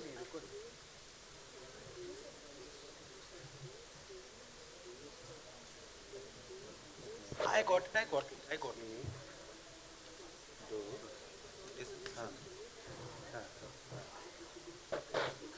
Okay, so there is a tie for one of the positions. Okay, and that tie is between team A and team C. So you are going to get a tiebreaker question. And Brunmai, Only one question or four questions? What do you want? There will be, sir, I think you can just give them one case, one question with a buzzer. Whoever gets it. Whoever gets it gets Only it. one. अगर वो wrong आया तो? Wrong है तो और एक दोनों का wrong आना चाहिए ना पर जो it's like football जो पहला ये लाएगा जो पहला correct करेगा sudden death. No. See, what is the best question to give them? You think about of all the rounds. Is it the gamble round question? Is that the neck? We can give them the gamble round. Okay, right then.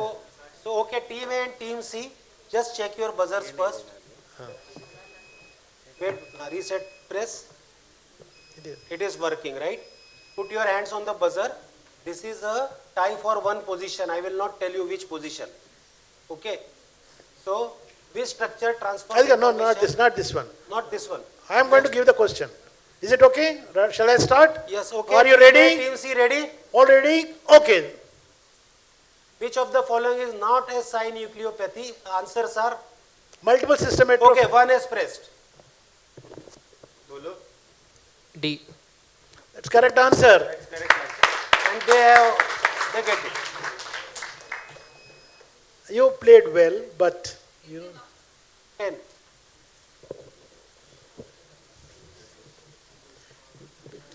अभी क्या scene है? No, all the no. May I request, brother, just say address the students and say a few words, and you can join your friends. Thank you very much. Really played very well. Give a big hand. We'll request everyone to please wait till the results of the quiz are over. And Please there are wait. certificates to be given to all the participants. All participants will receive the certificate, so all participants are also needed to wait.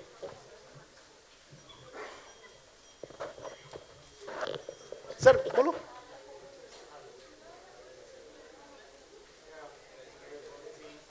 Sir, it is not working? It's not working? Yeah.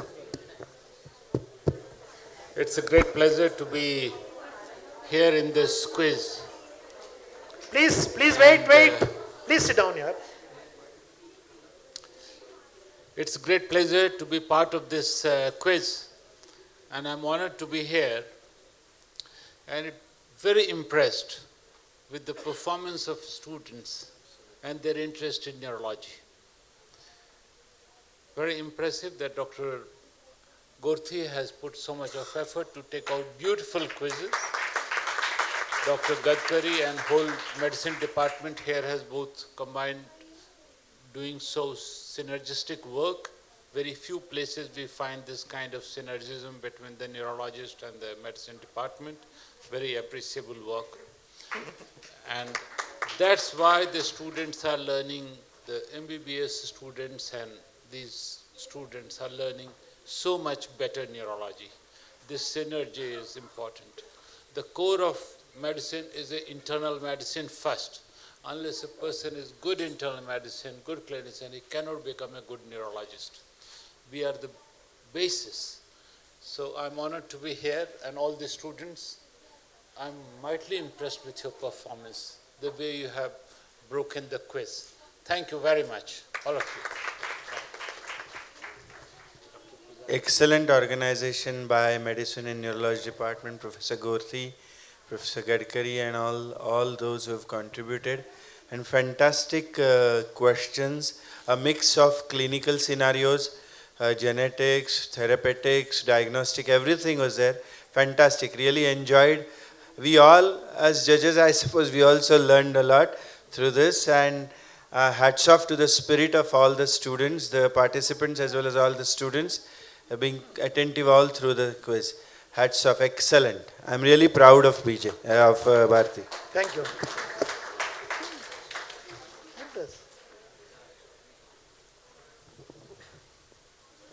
So I'm really surprised at how much you all know.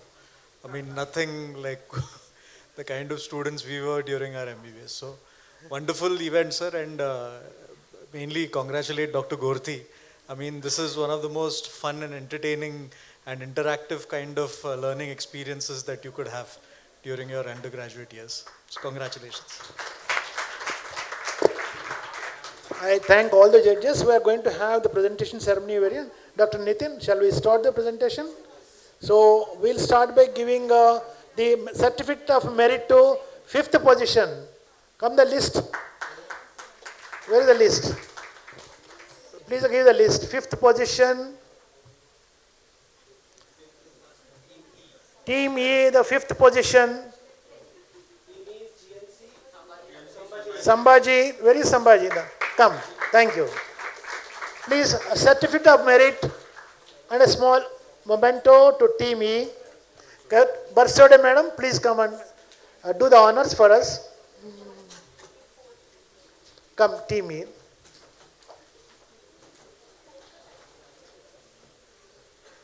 Who is taking the photograph? Yes. Very nice.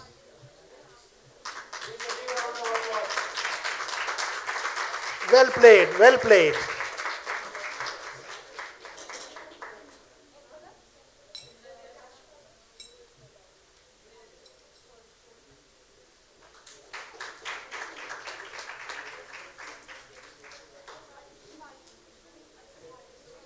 Thank you, madam. The 4th position.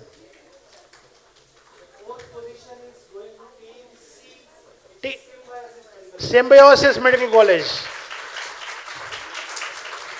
Dr. Shilpa,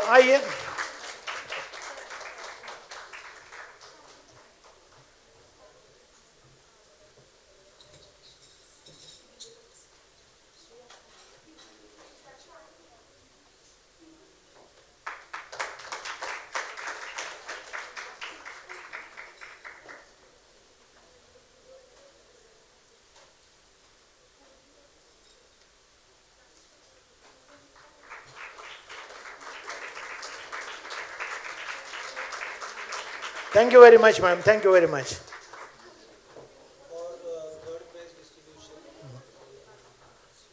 Dr. Sumit, may I request you to come and give the third prize to... Third prize was won by tiebreaker. So the tie was for the third position between team C and team A. Team A answered it correctly and have won the third position. Team A, please come. Please come, team A. You know the team A, come please.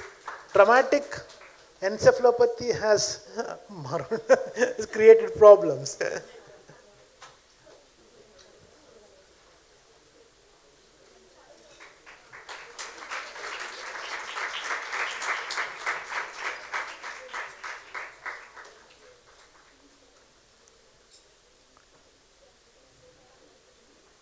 I request all the winners to be here. We'll have a photograph with all the judges and others. So don't go away.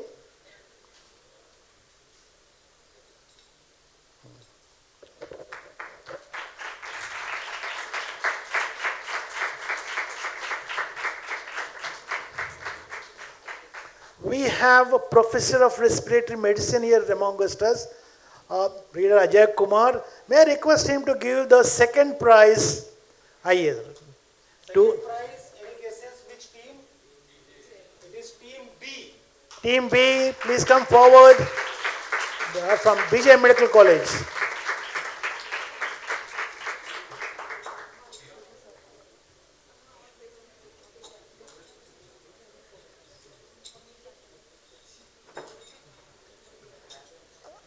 Very nice.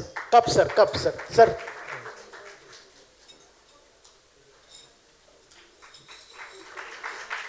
Very well done. Well done, well done. And the medals, sir. Medals.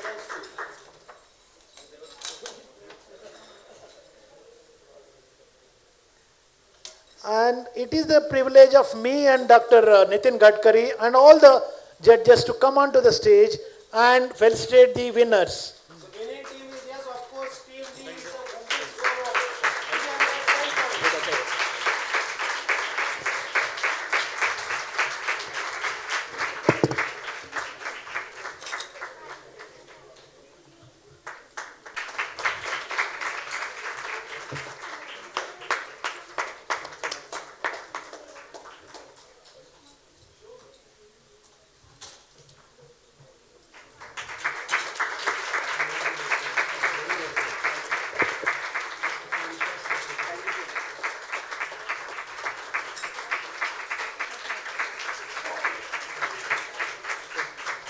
Certificates medals दे दिया मैंने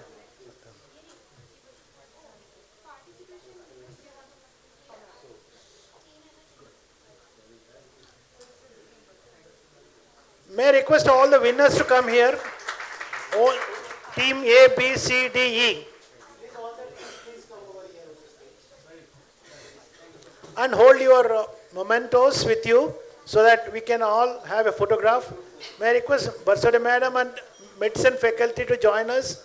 Dr. Sumit, Dr. Pranav, Dr. Neha.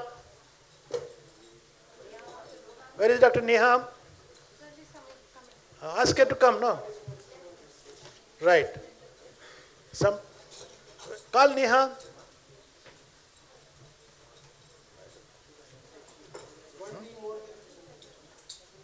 Where is Neha? Some teams can come in the front. You can squat if you want with cups.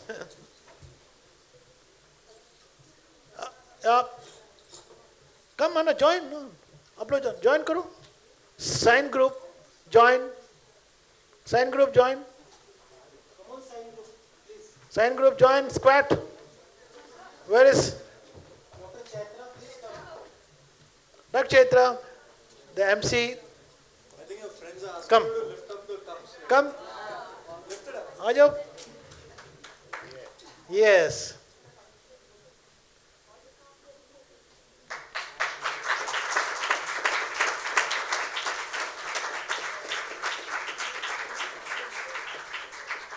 Children, thank you very much. You made our day today with lot of enthusiasm and participation. Who is the number 3? Third prize Third prize money, please. Who is the third prize? Which team? That's a prize for you. Right. Prize 2. This is the cash money for you. Prize. First prize, cash money for you. Okay. Everyone is please requested to join for the high tea and snacks which are outside. Please don't go. Yeah, and all the participants please remain seated. We will give you all the participation certificates and the medals. Rest all can join us for the high tea and snacks.